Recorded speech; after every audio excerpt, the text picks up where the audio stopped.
What's good, everybody? Welcome in to another episode of Get Defensive Sports Network's Power 2 podcast. As always, I'm your host, Jordan. I'm here with my co-host, DJ. Hello. I have food stuck in my teeth. Hold on. Okay, hi. That's a lovely way to start the podcast. I That's what do. you I get for don't know snacking before you press start. Well, I was waiting on you. No, you weren't. Anyway, it's going to be You a fun know, episode today. you know what I appreciate? I appreciate saying Get Defensive Sports Network at the beginning of our podcast. Oh my gosh, it is such a great ring to it. It sounds good. It sounds Correct. perfect. It Yes. sounds like we should blow up. And 3, 4, 500 listeners an episode. I feel like that's where we're going. And Period. So to get there, we should actually talk about talk, right? We should talk about the talk. We should talk about the sports. We should talk about the things, and not the power of friendship today, but the power of branding and owning your own brand. That's Period. what this episode is about. So, in the news, to get started, SGA wins his first MVP. That is Shai Gilgeous-Alexander, for those of you who don't know. He is a basketball player for the Oklahoma City Thunder. I think, first of all, shout out to him. Cool, whatever. Cool, whatever is crazy. I'm so fascinated by the Oklahoma City Thunder because they are going to be the first team, and I could be forgetting someone, I guess. They're going to be one of the first, depending on how you feel about the 76ers, but I'm not counting them. I feel like their rebuild failed. I think the Thunder are going to be the first team that tore it down for a crap ton of picks, and then it worked. Oh, okay. I was like, I didn't know you were going with that. Yeah, actually, honestly, yeah, I think so because and it took a lot them a of long teams time. rebuild based on stars. They want to go and get the central, whoever's popular at the time sort of thing. Dame going to the Bucks, Embiid obviously being on the what's that team that you just mentioned, 76ers. Yeah, but he was drafted there. Was They were he? trying to, yeah. Okay. I don't care about Embiid specifically, but the Sixers count because they went and got Paul George. They went and got James Harden for a time. Exactly. They've made gone those to trades. the stars. A lot of teams rebuild based on stars, right? It's been a while since you've seen a team actually use their picks and use them wisely. And that is why OKC is the second youngest team to be in the postseason, and they're second behind themselves because they were the youngest last year to be in the postseason. So shout out to them. Honestly, they are so much fun to watch too. If you don't watch basketball, OKC to me personally, out of all the 30 whatever teams in the NBA, is the most entertaining to watch. Because it's they're the type of team that it really could be anybody's night. It's always going to be SGA's night, which is why he's an MVP. And I was going to burn everything down if he did not get the MVP this year. But it also could be Jalen Williams' night. It also could be Chet Holmgren's night. It also could be Lou Dort's night. It also could be insert. So, yeah. Yeah. So I thought that was. Shout out. That is not I knew he was good, of course, but that is not what I expected. Especially and this is not a conversation we'll have today. Maybe a conversation we can have at another time. Although I don't know if I'm the right person to have it at the level that I watch basketball. But if you would have asked me a couple of years ago, I would have predicted that Anthony Edwards won an MVP before him. Yeah. And this is no shade to SGA. He's been hooping. He's averaged 30 points for the last 3 seasons. It's not that he wasn't doing nothing. You know what I'm saying? But it just feels and maybe it's because the Thunder were losing or whatever. It just kind of feels like for a while his hype had kind of fallen behind Anthony Edwards and John Morant. We all know what John Morant did, so nobody's talking about him anymore. Oh my gosh, he didn't even do anything. Let me not start. Yeah, he did. What are you talking about? He pointed a gun at a 16-year-old. That case got dropped. Doesn't mean he didn't do it. It was on camera. I saw it with my own eyes. This is he didn't go to jail for it. It got dropped. He a hood nigga. That happens every day. When you're making millions of dollars, you could get out of the hood, but you're never going to remove the hood from you. Yeah, but there's so many of them who don't wave guns at 16-year-olds. I understand. Camera. So what are you talking about? I'm just saying. To say he didn't do anything is crazy. He's also, a hood nigga. No, he's not. Actually, if we're going to talk about it, no, he's not. No, he's not. His dad was. It's part of his culture. Part of his background. Shut up. Okay, we're not doing this. He is. You've seen 8 Mile. Yes. Well, once. He went to Cranbrook. That's a private school. Right. And John Yes. Morant's parents grew up with both parents. Yeah, and they had a real good marriage. That's John Morant. He is pump faking the hood. First of all, I'm sorry. I Papa live for Doc John Morant. guys. I don't care. I live for him and all of his problematicness. Because you know what? His problematicness does not include harming women. So, they're not all perfect. I will give you that one. Like that. I'm Like sorry. if I'm we're, if sorry. we're Some of these players, I'd be like, I don't even see how you can be fans of them. Like Anthony Edwards, for instance. I'm so sorry. My fandom for him, I just can't do it. I can't be a fan of somebody who's going to pay child support up front like that. And why? this because Hold that's on. Oh, we don't have time to get this conversation. Okay, we don't. okay. But for me, I have a quick thing I have to ask you, and then we will talk about this for 3 days after this. Okay, because we can't do it on the show. Okay, is do you if you start at the fact that getting pregnant is not easy, and we need to stop pretending that it just happens correct, on both sides, correct. right? Is it not acceptable for a man to not want to be an active father? Like the That is child never support's acceptable paid. to me. But okay, That's never acceptable to me. why? If there's a child on this planet that you fathered, you need to father it. But Period. I don't care. I do not care about your relationship with the mother. I do not care about what you thought about, whatever. There is a human being here that you have a genetic tie to. You are obligated to take care of it. I don't care. I don't so care. I I I don't care. feel as though I need to be very mindful of how I say this. Although I've said this to my wife, so it's not a crazy thing because she would yell at me if it was. But like she's I your think wife. yeah, no, but like she's my wife because when I say out of pocket things, especially when it comes to like women and bodies and things like that, like if I was one of those people, she wouldn't be my wife. Like you know what I mean? Fair. But Also but fair. even still, especially on a podcast, there's like a baseline of things that I'm not trying to say, and I don't want to be misunderstood. Correct. I don't understand why it is acceptable to have an abortion, Mm-hmm. but if you decide to not have one, the man is as long as he's providing financially. Don't get me wrong. The man is not allowed to decide to not be an active father. Fighting against paying child support, no. Saying I didn't want this kid, so here's all of the money to take care of the kid. I don't see the issue with that. Like I I never agree with like not paying child support, but yeah. like there's no in this and there's no choice and for the man and whatever. This is not sympathy for men. That is not what I'm saying. I don't understand. Well, as long as you pay the child support, because everyone should pay it because you did lay there and you did get her pregnant, why you cannot choose to not be active as long as you're providing financially. And that is my thing. He had the money. I don't see the issue with him paying up front. I feel like when the child is here, there's no choices anymore. Like, I understand that at the end of the day, when it comes to child rearing, okay, it's never really going to be fair, okay, because he didn't have to grow a child for 9 months. She did.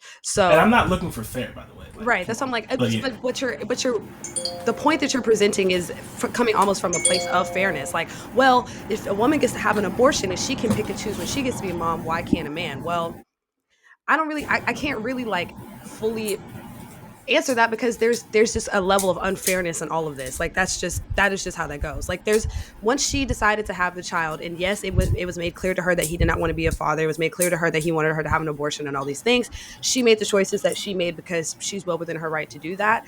And she had expectations on her, just that lady had expectations of child support. So I want to be very clear.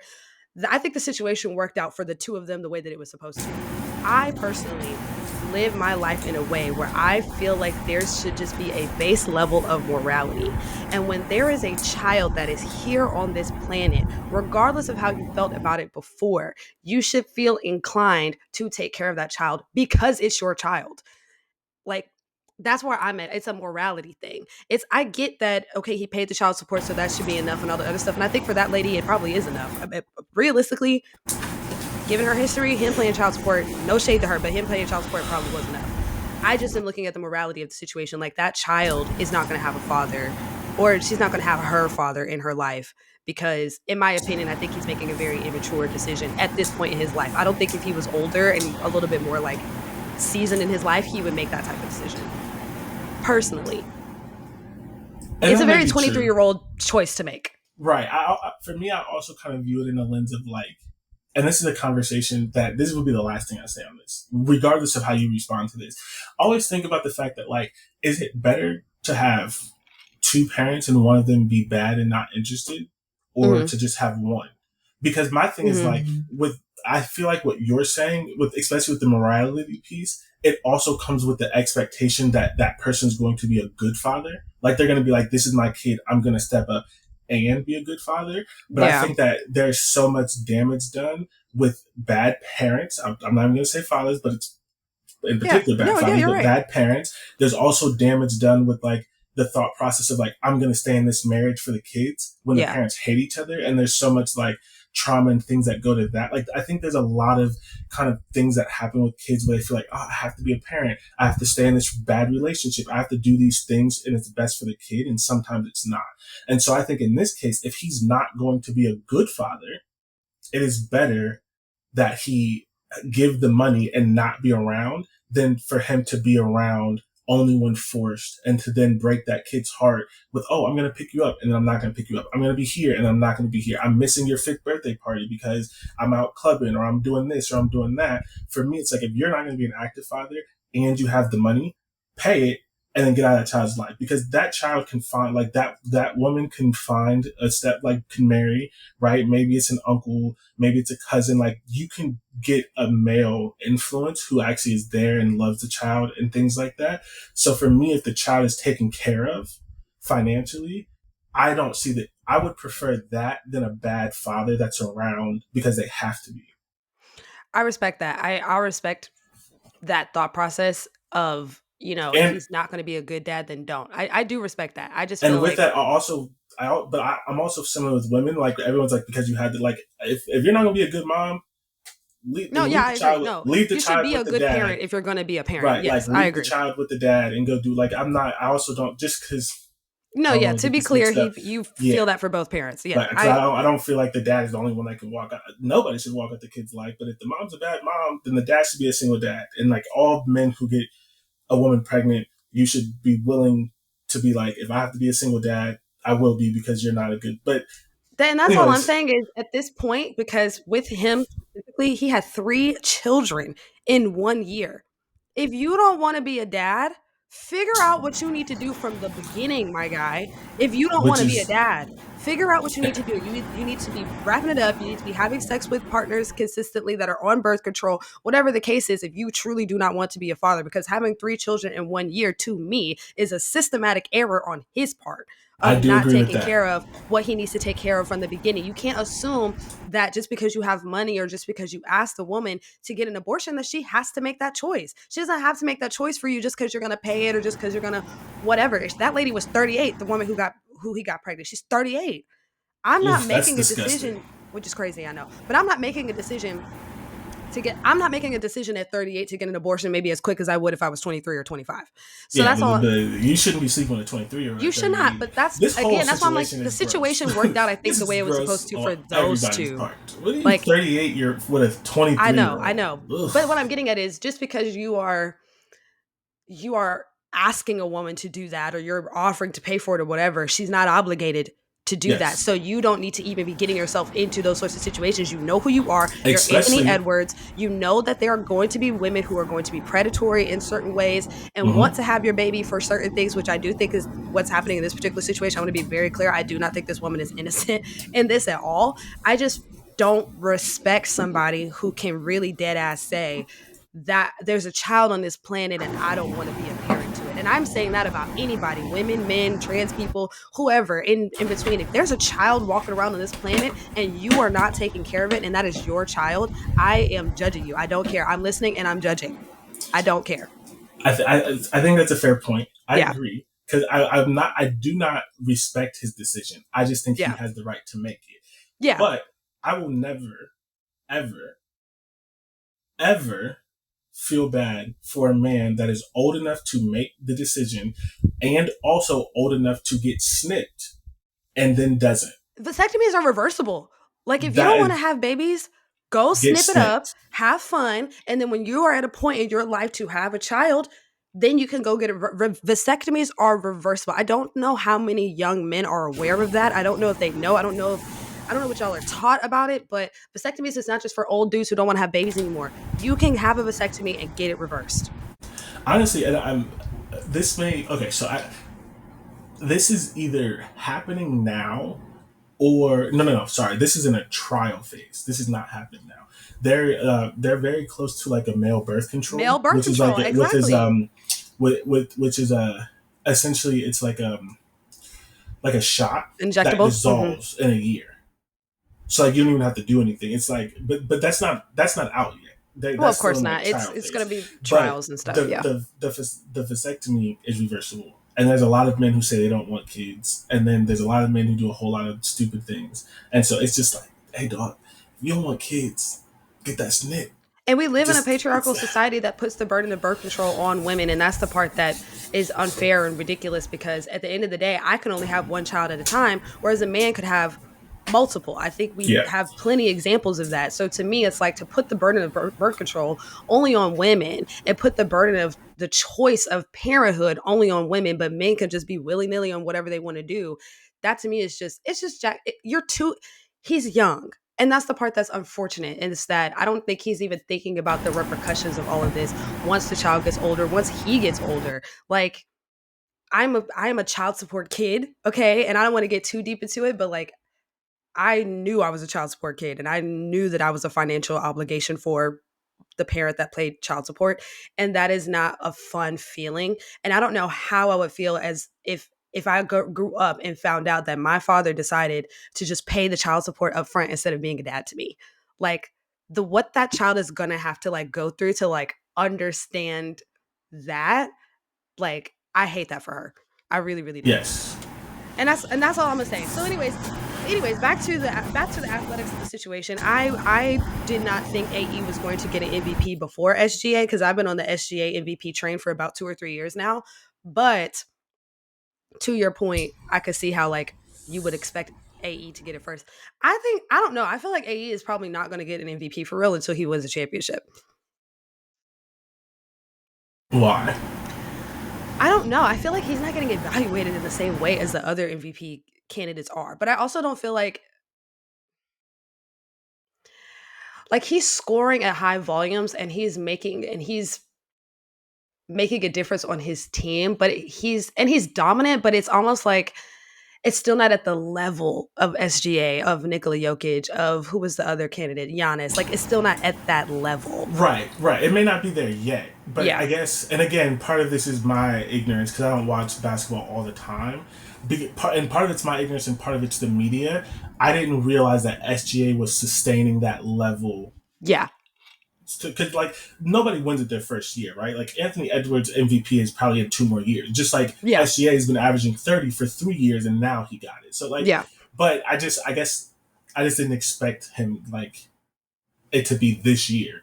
And if we're Yeah. talking about next year, like AE could win one next year. If we're talking about 2 years, AE could win one in 2 years. So like I didn't expect that it was going to be this year. Yeah. But I mean, happy for SGA, happy for Oklahoma City, the small market team, the team with the rebuild, and I don't care about them really, but like I think it's cool for the fans to like Oh my have God, to so watch your cool. team like trade everybody for picks and just pick and be bad and be bad, and then you did it off the back of your homegrown superstars. Like, Yeah. It's pretty iconic. And I think they're going to be together for a little while, from what I understand. I think the only one who's coming up on a contract year, I do believe, is SGA, if I'm not mistaken. And he'll be eligible for the highest salary in NBA history. His supermax would be around 380, I believe, 350, 380, something like that for 5 years. So, and he probably will, and they probably will go ahead and shell out that cash because they have it. I mean, So, who yeah. they paying? That's what I'm saying. I'm like, they're gonna shell out the cash because they have it. Yeah, But yeah. shout out to all the small market teams. I know we're jumping a little bit, but since we're already talking about basketball, shout out to all the small market teams Minnesota, Indiana, OKC still hanging in there. I'm not New York is not a small market, sorry, but No, like love that for New York because they haven't been at this point in a long time. right. So shout out. I love that we are experiencing a point in the NBA postseason where none of the teams have won a championship realistically in most of our lifetimes. Except So Denver. Oh wait, Denver's not here. I'm tripping. Denver's not, yeah. Yeah. So No, but yeah, and OKC technically is the only team that has a championship, but they have it as the Seattle Supersonics. They do not have one as OKC. yeah. So and then Indiana doesn't have one, New York doesn't have one, and Minnesota does not have one. So Yeah, I also think it's like New York, of course, isn't the small market team, yeah, but when you're talking about players, right? yeah, It's all except all of the teams are also like we've been talking about for years. Like the when is the same NBA going to guys. transition? When is it right? And hopefully they start to market it better because like this is the time. Like this is the time of transition when the four faces in the finals is Anthony Edwards, it's Jalen Brunson, it's SGA, and it's Tyrese Halliburton. I mean, Like that come is like, on, and it's like, okay, like now can we stop talking about LeBron? Can we stop talking about like not ever, but can we stop talking about LeBron? Can we stop talking about Steph? Can we stop talking about Kawhi? Like KD. let's Yeah, let's push like it's all young final, right? And then yeah, last year, like granted, like last year was like that too because you had the Mavericks with Luca, you had Minnesota again, hmm you had Boston, which Boston. Boston doesn't feel young because they've been to the finals so many times, but like they still are technically young superstars. Like they were just on Yeah, like the first year or so of their Jason max Tatum's what, like deal. 29? I don't even think he's that No, old. he's like 28? 27, Yeah, I was like, I don't think 27, he's something like even that. that Yeah. old. Yeah. They just don't feel young because like second year in the league they were battling LeBron in the finals, but Yeah. they've been like more of a quote unquote household name for a while, but they were young, and I don't remember who the fourth team was. Maybe it was Miami, but either way, For the three, East, no, there was yeah, Indiana again, I think. last year. Yeah, because Either way, Indiana like smacked New York up to get into the Eastern Conference Finals. and Yeah, then they yeah. lost to Boston. And then they So lost yeah, to Boston. Yeah. so it's like you have basically two straight years where the final four are these young superstars, and it's like let's get this marketing going. Yes. Let's this is their time now, right? Like I feel like LeBron's the not winning NBA another one. Steph's not winning another one. KD's not winning. KD's definitely not winning another one not with in how the Suns not are in looking right Phoenix. now. So it's just like, Sorry. yeah. Not in And Phoenix, fam.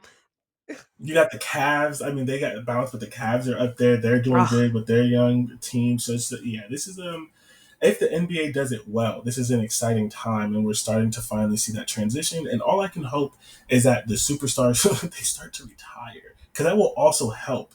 Like, yeah.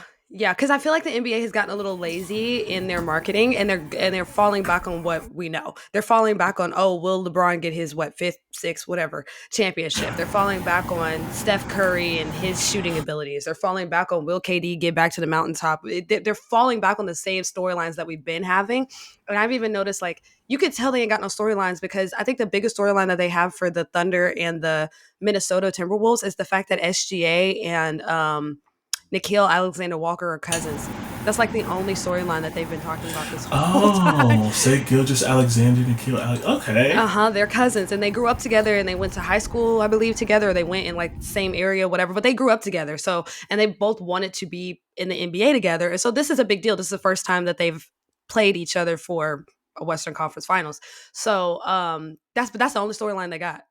Yeah. And I'm like, Interesting. what the heck? And then the Knicks and Pacers, of course, they're living off of the Reggie Miller era and harkening back to when the Pacers and the Knicks rivalry really like began.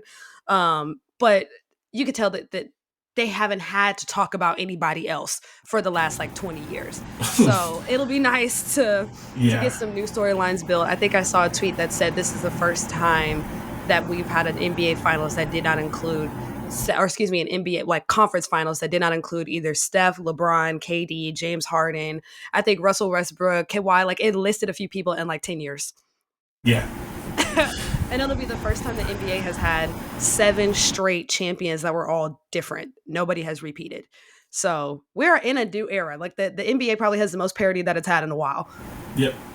Um, so moving on, because that was supposed to be the news. I know. I know. Although technically, if we take out the non-news piece, it was a news item. We just detoured a little bit. It was we And didn't really talk about it as it was happening. So yeah, and a sad piece of news. yeah. Colts owner Jim Irsay died at 65. I've been reading a lot of like stories about him, and there's just like a lot of really cool things that kind of happened with him. He basically his dad battled addiction, and his dad was really mean. He was like a really mean drunk, and so Irsay, yes, obviously a billionaire, but his dad sort of made him. He basically like he knew that he was going to get the team, and so he started at the bottom. He started as a ball boy. He worked his way up. He became the GM at 24, and let's be honest, that was a little bit of nepotism, but he That's worked all the nepotism all way. day for the rest of our Yeah, lives. 24 is crazy, but he worked all the way through, and like essentially anyone that knows him talked about like his sole goal in life was to not be his dad, who was a mean drunk and was mean to him and was firing people. His dad is obviously the person who picked up the Colts and moved them from Baltimore to Indianapolis in the middle of the night, which led to a whole bunch of things. And so, but he also unfortunately battled addiction with like painkillers and things like that. But like all the things coming out was just about how nice he was, and like how much he did for Indianapolis, and how much he did for people, and how he didn't treat people like they weren't beneath him because he was rich. There was a lot of outpouring from former players, and let's be honest, right? Like ownership in sports is very weird, and so there doesn't seem to be a lot of owners that would get this kind of reaction from the Oh yeah. media and from Yeah. fans and from players. The media is talking about how he used to call them and be like, I got a journalism degree from SMU. Like, I want you to be honest. I want you to be real. Like, if we're bullshitting, say that. Now, I may call you at 1 o'clock in the morning to discuss it, but like, also, what billionaire is calling your local media member and not like yelling at them and calling them stupid, but like actually talking about the story and why they felt that way and how they felt about the team and all of that stuff. And one piece that I think, especially coming off sort of what we just talked about, that I think is his most lasting legacy, and I think that you will appreciate, is he had three daughters, and he said, I'm passing my team down to my daughters. As he was getting older, he's like, I'm not selling, I'm not adding another partner. It's staying in the family. I'm passing it down to my daughters. His daughters work all throughout Hmm. um, the all throughout the team. The oldest one that they think is going to be the like leading owner, like the one that's calling the decisions. She's worked in scouting. She's been in the draft room for the last 5 to 7 years. Like she is in all of the business decisions and things like that. He has another daughter that does their philanthropy, and then his third daughter does a lot of their special. Maybe the special events and philanthropy is the same one. Either way, they all work in three In the distinct system. Yeah. one Yeah. one oh no, it is different. One does all the like big the special events and all of that. The other one does their philanthropic arm, and then the other one is in doing like the oldest one has been doing a lot of the business decisions and different things like that. And so she's the one that they think is going to take over. And in an era, right, he's 65, and growing up in this time where most people don't care about their daughters, especially when it comes to sports and all of these kind of things, that he's not one of those like, you married my daughter, so my You're the owner now. son-in-law is Yeah. taking over. Yeah. No, no, no. Like he's like, this is staying in the family. Like my daughters like football. They grew up in a football family. They want to be a part of the organization. This is their team, and I think that is also a cool piece of his lasting legacy. Period. Um, Just like the Lions. I mean, hey, the yeah, Lions are good now because when you get a woman in charge, good things happen. and I'm hoping we do the same thing because, I good lord, boy, I'm tired of losing. I know. I'm like, listen, I feel so much kinship with you when it comes to football fandom because both of our teams are trash. Yeah, Like mine, of course, has been historically trash for longer. I believe has the Cowboys have been doing worse than the Colts this whole not this whole time. I think the Colts we've had some seasons where we were doing a little better, but for the most part, we've been trash for. yeah, but also like with the Colts and the Cowboys thing, it was like a lot of people kind of talked about him in relation to Jerry because he was like Mm, he was the GM, like he was making the decisions, and then when his hmm. dad died, he was like basically like you could have been Jerry, right? Like you were the GM. Why, when you became the owner, did you not call the shots? And he said because I knew that I couldn't do both. Even like he became the owner at like 28, like he was still young. His dad, he Oh was well, like I yeah, I knew I wouldn't want to do both at 28 either. but it was just like 28. A lot of times at 28, you're also power hungry. So like to have the foresight to be like, I can't do both. I'm gonna go hire these people and do these things and stuff. So it's very sad, but yeah, hopefully it seems like he was in pain for like the last year or so, and he sort of kind of got out of the light for a while, and he just kind of wasn't the same. So yeah, Well, shout out to him. He is an SMU alum, as you mentioned, and he played football at SMU in the 70s, I believe they said. That doesn't sound right. 60s? Sorry, 50s, 80s? They told us what team he was on. Anyways, the point is he played football at SMU, so shout out to him. And I live for the daughter's thing because I did not know that. The last piece of news, because we have been talking about news for 30 minutes, is that the University of Texas at Arlington, not to be confused with University of Texas at Austin, this just announced a couple weeks ago, or actually last week, I believe, that they are going to be the first NCAA Division I school in Texas and the fifth overall to add women's flag football to their roster of sports that they offer. I am so excited about this. And then in turn, Arlington ISD, the Arlington Independent School District, added women's flag football to all 6 of the high schools. So not only is there going to be the actual football team at the college, but now the locale school district is making sure that they have a system to feed up into it. And I am so excited about this. I am going to be going to some flag football games. I can't wait to see what it looks like. It's 40 minutes down the road for me. So I get to actually kind of experience this in person and see what kind of culture we're going to be able to build around it.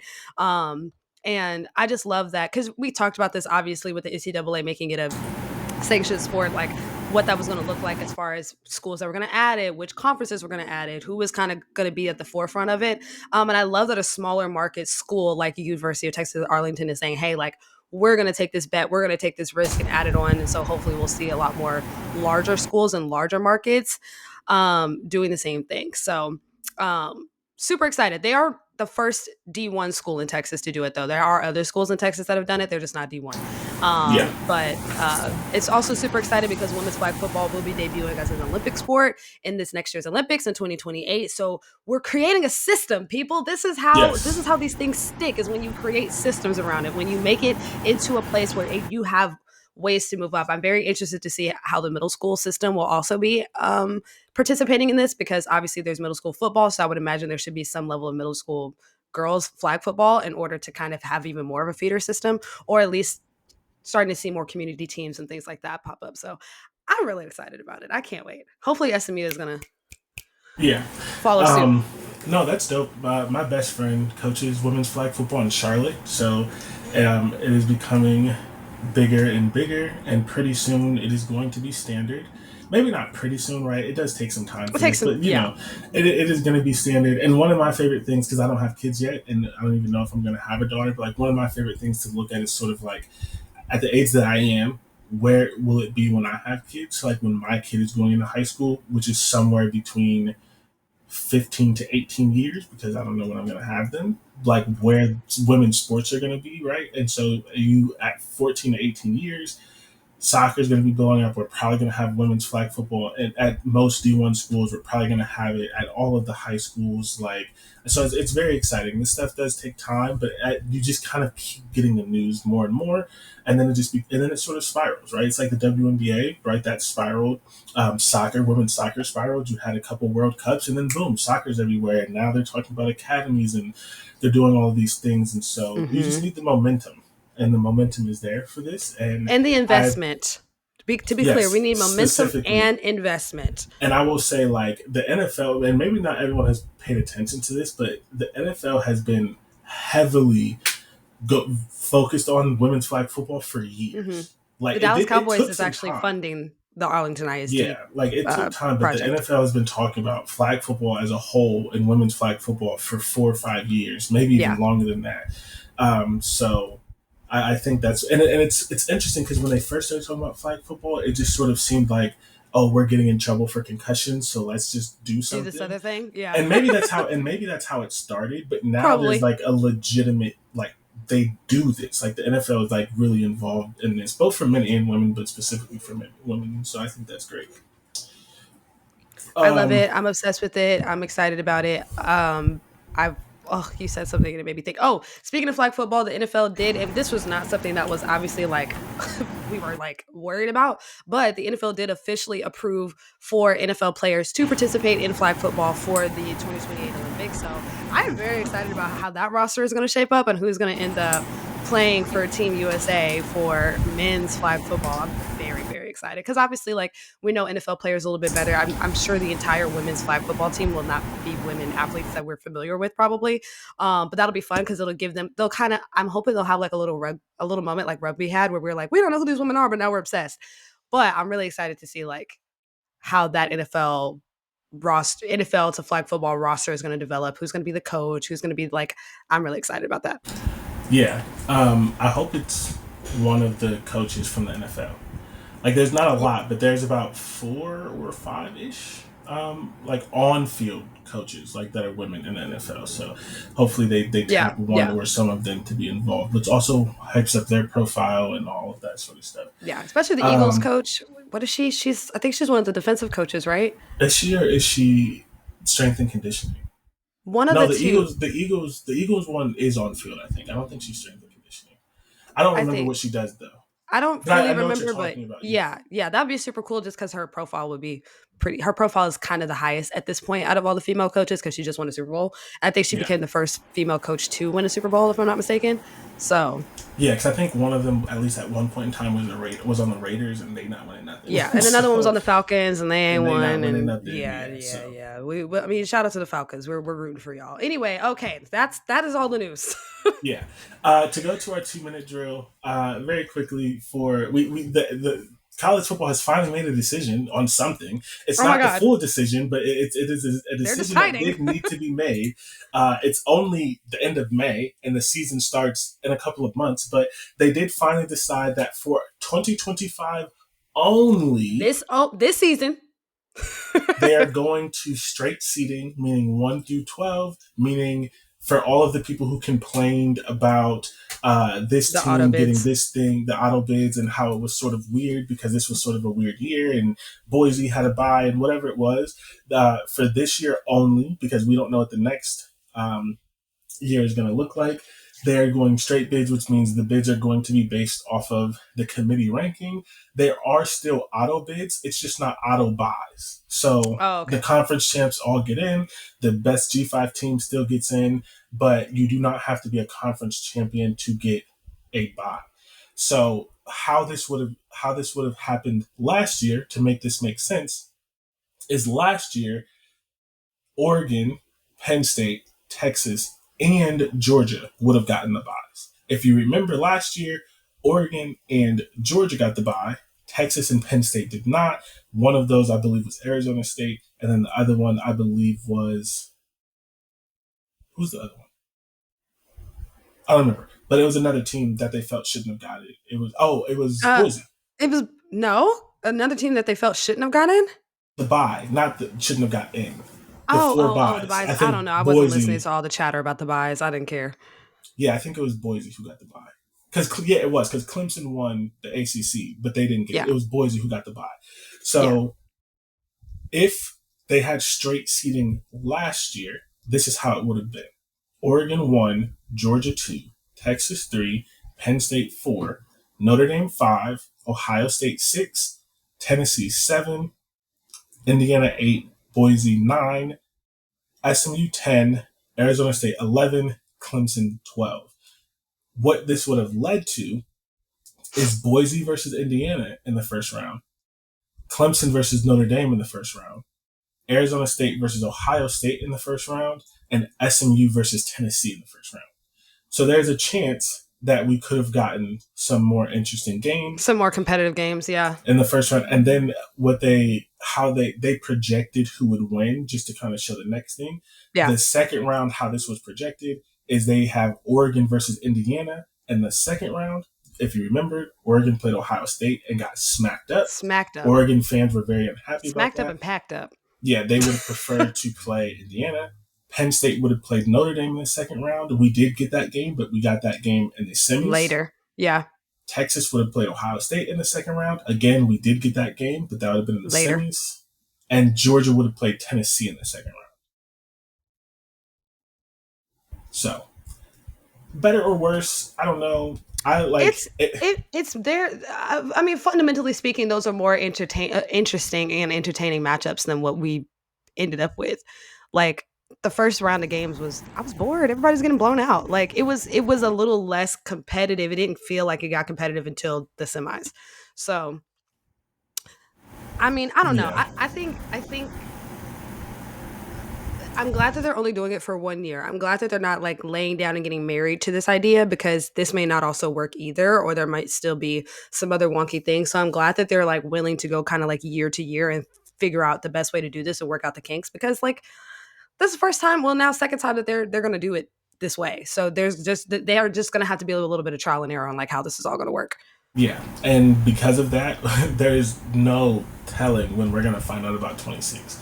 We still don't know if we're doing Yeah. 14 or 16. We still don't know if we're Yeah. doing auto bids or not. We don't know if the Big Ten's gonna get four and the SEC is gonna get four. If we don't know if like we still don't know like if they do the four, if it's going to be straight seating. We don't know anything about 2026. They don't know anything about 2026. They're We're just taking it sitting in one a year at a time, room. okay? Yeah, they're just sitting in a room arguing about it. But the hope is they want, because especially because 2026 they're going to have to make other changes. Like they're most Yeah. likely going to have to change the calendar. The goal is that they know 2026 before this season starts. So there's another meeting in June, and I Yeah. think the hope is at June or July, because there's going to be other things they have to do, namely moving the I think the calendar is going to have to start a week ahead, at least 1 week, and then they're going to have to throw in some other things. And then you also remember the Big Ten and SEC is potentially talking about doing play-in games for their, if they get the four out. There's a lot of dominoes that has to happen once they know 2026 What they're through doing. Yeah. 2036. So we'll see. Yeah. But that happened. And then the Good other thing, times. which I thought was interesting, and we don't know if this is going to happen, but I think this makes so much sense. The college football coaches, and I want to emphasize coaches because I feel like people don't listen to the coaches enough when they make rule changes. And I think this one would be pretty smart. College football coaches are discussing a plan to add NFL style OTAs this spring calendar. For those of you who don't know, right now it's just spring training. You get 15 practices. In most cases, your 15th practice is your spring game, so you get 14, and it has to happen in the spring. It typically happens in March. What they're saying is because of the transfer portal and Issues. and you also, with this, you also can't practice over the summer. So what they do over the summer is like they do Workouts. unorganized workouts, Yeah. and basically your quarterback and your wide receivers will go out and run, and like they'll do things, they'll get into the playoffs, but it has to be player led. And in general, the only coaches that are allowed to interact with players over the summer is It's strength like and position conditioning. coaches, right? Oh, strength and conditioning. Yeah. Yeah, it's like, but they can't do any team activities and Yeah. things. Yeah. So, what they're basically saying is because of the transfer portal, because so many teams don't have their full roster, the playoffs going longer, right? Ohio State and Notre Dame didn't finish, and literally Ohio State played a game when their spring semester started. The current calendar doesn't allow for you to do much, and so what they're asking for is they want to add 6 non-padded workouts to the 15 spring practices for a total of 21 21. days. And then those 21 days can be split across 2 different 5-week windows for a total of 7 weeks. And what they're saying is there must be at least 3 weeks between the two sessions. And it spans from January to June. So to be clear, because that sounds confusing, basically you can have 2 5-week windows of practice where you are splitting 21 practices anytime from January to June. Mm-hmm. Every team can be different, right? Mm-hmm. Ohio State could do theirs in April and June. Texas could do theirs in February and April, right? SMU could do theirs in, they March and could do May, theirs, probably. right? Like you can do it whenever, but you have 5 weeks and there has to be 3 weeks in between. So they can't be back to back. You have to give players time to rest. I think what would happen is most players, most teams would do it in March.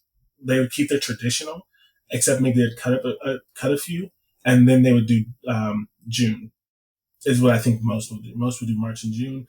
They may do April and June just to give whatever. But the emphasis on June is this last transfer portal window, because currently, if you get players in the transfer portal in April and May, you can't practice with them until August. Mm-hmm. And so one of the quotes specifically said, if you're at Clemson who doesn't lose anybody, you can have traditional spring and just get 6 extra opportunities in the summer. Or if you're like said Liberty head coach Jamie Chadwell, or if you're like us that loses a lot every year, and you don't have the majority of your team until May, then you can practice more in May or June. So you could flip it. You could say, we're going to do 6 practices in April, right? Just to kind of get the juices Get everybody flowing. out. And Yeah. then we're going to do our 15 practices in June when we have the full team. And so remaking the spring calendar has been a frequent point of discussion by sports leaders. They're also considering moving the transfer portal to a single 10-day window. Yeah, There's a they lot of probably should. things. And so, honestly, I think this is brilliant, right? Yeah. I think it makes a lot of sense. I think it helps, right? When you have the rosters, you have these sort of things. Um, and I don't, it's not adding too much on players, right? It's 6 non-padded practices. So like you're not adding a bunch of extra hitting and things like that. It's essentially just more time for you to get in the playbook, for you to Build do team chemistry. activities, to build Yeah. chemistry with all of the ever changing landscape. I don't know when this would be voted on because they have various times where they vote on rule changes. I think the earliest this could be done would be in the summer for next year. But if we're being honest, it probably wouldn't happen until 2027 7, just because there's probably. so many other things that they're doing. Yeah. But this is another, and the long list of changes that are going to come, this is going to come. And I really hope it happens. They don't listen to coaches, so it may not, but I think this is dope. I do think it makes sense though, because the biggest issue there's also just been an overarching issue of players not wanting to have spring games because of the transfer portal issues, right? So I think all of this is related. Like if we can have a little bit more freedom in our practice scheduling, if we can have more time with the teams because there's so much transferring going on, if we can close the transfer portal window a little bit earlier or make it just a shorter time period, I think that helps. That helps everyone at the end of the day. Like, I don't think they're suggesting things that's only beneficial to their specific situation. That's something that can help everyone across the board. Because it's not like they're saying they want people to transfer less or they want what we do, but that's not happening. Yeah. That is not happening. After the house settlement and after everything goes the way it's supposed to go, transferring is only going to get more and more high volume, and they should be able to. There should be adjustments in place for that. Like, Mm-hmm. that's not fair to say, okay, well, we practiced and we have to have all of our spring practices in this period of time, and then we get 20 new guys after that. Like, Yep. now You what? have right, like you have, and using Ohio State for an example, right? Half of Ohio State's players didn't even practice in the spring. Yeah. Because like you're going to tell Jeremiah Smith, you're going to tell your starting offensive line, you're going to tell these players who just played 16, 17 games that 3 weeks later they need to be at practice again. Their body needs to They're rest. not They doing need to it. Yeah. heal, right? You Yeah. need the time. And so it honestly, right, I think what for a lot of teams, especially the big programs, the spring would just be for the young guys, right? Yeah. Like obviously like the on-field practices, of course, the hitting, Yeah. right? Obviously, you're working out, you're running, you're doing that. But the on-field practices would be for the young guys. They would get 6, 7, 8 practices of reps, right? With the coaches, with the With hit the and to do all schemes, with these things. everything. Yeah. And then you come into the summer when you have your full roster and your Jeremiah Smith has had time to heal and not get hit, and your Cade Klubniks and your, it all insert your star player, right? Benjamin Morrison from Notre Dame. It doesn't matter, right? These players, they got that time to heal, and then in June you say, "All right, boom, here's It's 6, time. 7, 8 Yeah. practices. The whole team is doing it. Starters are doing it. You got your rest in the spring. Here we go." And then you're off in July, right? You're off the first couple weeks in August because camp typically starts middle to late August or whatever, and then you're back at it. I Yeah. think that works for everyone. I think it makes sense. It works if your team did a late playoff run. It works if you had a bunch of transition in the transfer portal. Like, I don't see who this hurts, especially for those of you who don't know this. The players are on campus in the summer anyway. They're there. They're Like they're taking all, summer like, classes. it's They're not, doing, yeah. they're there.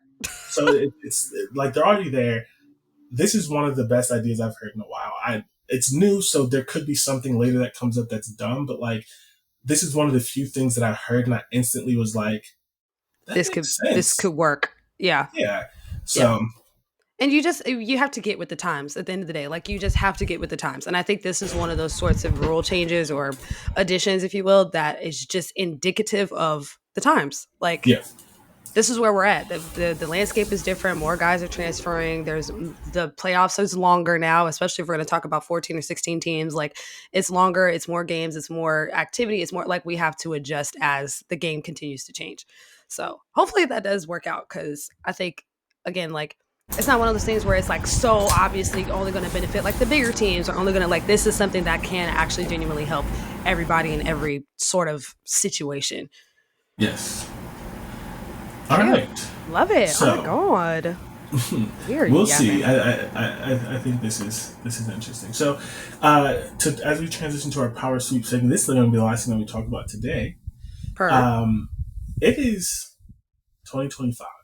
And you know what It is. 2025 means? It means we are officially at a quarter of a century, right?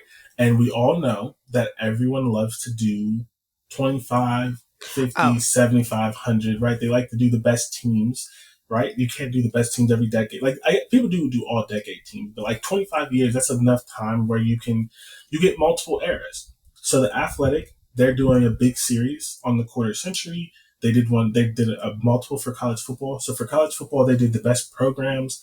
They did the best teams, meaning like right 2018 Alabama versus 2017 Alabama versus 2019 Ohio State, like individual teams. They did 25 best players. For baseball, they did 25 best players. Like they did one player at each position of the last 25 years. There were three Yankees on there. Shout out Derek Jeter. Shout out Aaron Judge, shout out Mariano Rivera. So they're doing this, right? And so one that I thought would be interesting to sort of talk about, just to go over briefly, is the top 25 programs of the last 25 years. What they looked at to determine, and again, this is only one person, right? But what they looked at to determine this, they looked at win percentage, they looked at BCS versus New Year's Six bowl games. Those are the top of the top bowl games for those of you who don't know.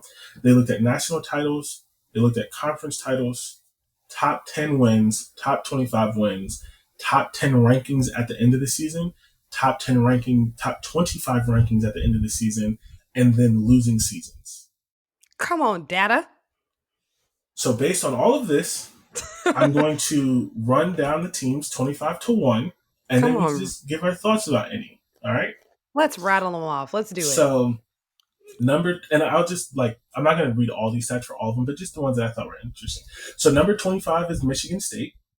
They've had two conference titles and four BCS / New Year's Six bowl game appearances. Period. Um, Washington is 24. They have five New Year's Six or BCS bowl appearances, four conference titles, and they haven't won a national championship. But yeah, okay. Iowa's 23rd. Iowa's 23rd. They have three New Year's Six and no conference titles, but they only have two losing seasons in 25 years. I'm sorry, Two who was that losing again? Iowa. They only have two losing seasons in 25 years. Why am I shook at that information? They're all, yeah. Number 22 is Utah. They have five conference titles and I'm just going to say four BCS / New Year's Six bowl appearances. 21 is Oklahoma State. They have one conference title and three BCS New Year's Six bowl appearances, but they only have four losing seasons in 25 years. Number 20 is Boise State, four BCS New Year's Six, 13 conference titles, and Wow. zero losing seasons in 25 years. Period. TCU is 19. They have four BCS New Year's Six, four conference titles. Virginia Tech is 18. They have five BCS New Year's Six, four conference titles. Penn State, this one is interesting, but you have to remember it's 25 years. Right, So right, Penn right, right, State right, is right. 17 because they were bad at the beginning of the decade. Yeah. But they have eight BCS New Year's Six, three conference championships, and five losing seasons. But the biggest issue for Penn State is they only have seven top 10 wins in 25 years. So Penn State is one of the better programs now, but when you look at it, they have, seven. Comparatively, yeah. Yeah. Yep. 16 is Wisconsin, six BCS bowl appearances, three conference championships. They've also only had two losing seasons. And unfortunately, I think at least one of those is in the last couple of years. Maybe both of them are in the last couple of years. Yeah, I feel like Wisconsin has been on the downward trend. Which is unfortunate because OSU legend Luke Fickell's their head coach. So, oh, really? Yeah. Auburn is 15. They have five BCS New Year's Six, one natty. 3 conference championships. That shout out to Cam Newton for that natty. I was like, Miami, what natty was that? Did you yeah, see my face? I Cam. was like, which one is I that? did. Cam Newton. Oh, Uh, Cam Newton. I forgot he yeah, went to Auburn. yep. I don't know why I keep associating him with Florida. Because that's where he went to Florida, and then he got in trouble, got kicked off the team, went to Auburn, and won a national championship. He was only at Auburn. He was Oh, only at Auburn for 1 year, and they went undefeated and won a national championship. gotcha. Because I'm like, I feel like I've more associated him with Florida than with Auburn. Yeah. Yep. Okay. I'm not a Cam Uh, Newton historian, so yeah. Number 14 is Miami. They have 5 BCS New Year's Six Bowl appearances, 1 national championship, 4 conference titles, and they have 13 top 10 wins. oh, love that for Notre them. Dame is number 13. They have 9 BCS New Year's Six, no conference titles because they're not in a conference. Right. Um, yes. Florida State is 12. They have 10 BCS New Year's Six, 1 national championship, Jameis Winston, shout out, and Period. 6 conference titles. Michigan is 11, 9 BCS New Year's Six, 1 national title, 5 conference championships. Boo. Florida is 10. They have 9 BCS New Year's Six, 2 national titles, 3 conference championships, and they have 29 top 10 wins. They average Wow. a top 10 win a year. And the craziest thing about that number, that's only 6th. Like of every team, it's only 6. There's 5 teams that have more than More than that. 29 top 10 wins. Jesus. Texas is not one of them, but Texas Well, is 9th. They have 7 BCS New Year's Six, 1 national title, 3 conference championships. they won the Natty USC, win like early 2010s, right? earlier than that, it was Vince Young. It was Oh, Vince Young. 2005. Okay. I was like, 2005. I. It's hard to believe that we're 25 years into the 2000s sometimes. Okay, go ahead. I know, right? Like the fact Like that we're even it's like doing this is it's like insane. Like causing an we're issue. talking about we're talking about 25 years, and I've been alive for all of it. Like no other time when we're talking about 25 years have I been. It's like, oh, that was before me. No. That This was is all. before my time. This is No, all I lived through firmly. all of this. Yeah, like all of this happened, and most of it happened when I could remember it. Like it was only Consciously. 5. Yeah, Yes. like Like like what? The fact that we can harken back and be like, oh yeah, that was when that team won that championship. well, Oh, so and so was on that team. It's like yeah, Cam Newton has played college football, played NFL football, and retired to become a podcast dude in all of this time. he's become a freaking meme. Like, what are we talking Like about? what? Like, Oh my god. Okay, I'm sorry. yeah. Oh, that's so funny. He's expecting like his 22nd child or something like that. Did you see that? Brother? I'm just kidding. No, It's not 22. I think it's like I want to say it's it's still 9, but that's crazy. yeah, and it's like his second child with this particular person. Yeah. Okay. USC is number 8. They have 8 BCS New Year's Six Bowl appearances, 2 national titles, 2 championships, 7 conference titles. And they only have 3 losing seasons. Most of those have happened in the last couple Couple of years. Yeah. Oregon is 7. They have 10 BCS New Year's Six appearances, Freaking 8 Oregon. conference titles, and they also only have 2 losing seasons. They In 25 also, years? Yep, they only have 2 losing seasons. Yep, and they have 23 top 10 wins. They're in number 8. Okay, pause. Because I was talking to somebody about this. I was like, I just feel like Oregon really like fashioned their way into success. Like they just were like, if we change our uniforms, everything will change. And they're a case They study did. in that. They Like did. I can't Yeah, wait to yeah. watch a documentary about the success, the trajectory that Oregon was on once they changed their appearance. They 'Cause said, or some like Phil Knight was sitting there and he heard someone say, "Look good, feel good." He said, "Look good, look feel good, good." feel good. Look I'm gonna take that to the good, most extreme feel level possible. Good. I'm gonna Bet. put these niggas in Lock in. highlighters, and now they're going to freaking conference championship games. Like what the hell? Like literally, like Oregon is battling Ohio State and Alabama for the top recruits in the country, and it's all because of Of aesthetics. and it's all because of 2010 to 2015 when they had Marcus Mariota and DeAnthony Thomas and all these people. And you know what? I remember it because I watched them too. And I said, "Oh, them boys." I was drinking the Oregon Kool-Aid too. It's literally, I'm telling you, if I was an Ohio State fan, there's a chance I could have been an Oregon fan because you're watching it and you're like, boy, they're fast and they look good. that like the highlight. They're That's back when aesthetically everybody was pleasing. making. That's back when everybody was making the YouTube highlight tape for Yes. everybody. So you're watching Oregon, you're watching them juke and spin and cut Oh all my God. up. They Yes. run the uniforms, and you like, They hey, were taking over the internet. They that's were the hard. internet Yeah, and then the thing was basketball was it was the same way. Like football obviously was more like high profile, but basketball, it was the same thing. If you turn on an Oregon basketball game, both men's and women's, you're like, damn, that's suited and booted. Like, what is yeah. going on Hey, here? they And one of hold my up. coworkers, she played lacrosse at Oregon. She just graduated a year or two ago. So she did a presentation recently in one of our work meetings about Oregon and the facilities that they have available for the athletes. Yo, those Yeah. facilities are insane. It's Mm-hmm. insane. They have like a cleat wall with all of their different like versions of the cleats that they've worn and like all this other stuff. Mm-hmm. I'm like, bro, the investment, the investment. Speaking of, this is slightly Oregon, slightly Nike related. I was watching this video of this dude who's like, I played basketball, right? Like I played basketball in college. I'm good. I'm tall, whatever. And it was basically like, I was working at Nike, and they're like, hey, yeah, we play basketball after work. You want to play? And it's like, oh, sure, yeah, I'll play. It's whatever. He's like, I didn't think about the fact that we were in the Nike facility, so I didn't think about the fact that like because they had their own league, and I was like, I didn't think about the fact Yeah, that some of the people on this team would be ex NBA players or used to be people who pros. Yeah. played overseas. And he's like, there's such a difference between playing in college and playing pro at any level. He said, I Oh played yeah. one game. I was getting dunked on, jumped over. He said, I am never doing this He's again. like, get He's me like, out of here. and it was right after my 9 to 5. Like the game started like 5:30, so I literally got off work, laced up my shoes just to get dunked on a Tuesday. I'm screaming. uh, If a lot of you are unaware, the president of basketball at Nike for the last 20 years up until this year, he's now a famous GM. Nico Harrison used to be the president of Interesting. He basketball need to go at back. Nike. He need to go back. And and he talked about when I met him some months ago, he talked about how he was one of the few people at Nike that worked his way up. Like he worked at Nike for 20 years and started off as an intern and worked his way up to Mm. being the president of basketball. So he's like that story of like if you just come in with a good attitude, stick to it, whatever, blah blah, you can move up. But he has no If you experience come in in. with a good attitude and stick to it, you too can trade Luca. You too can trade Luka Doncic and then win the lottery.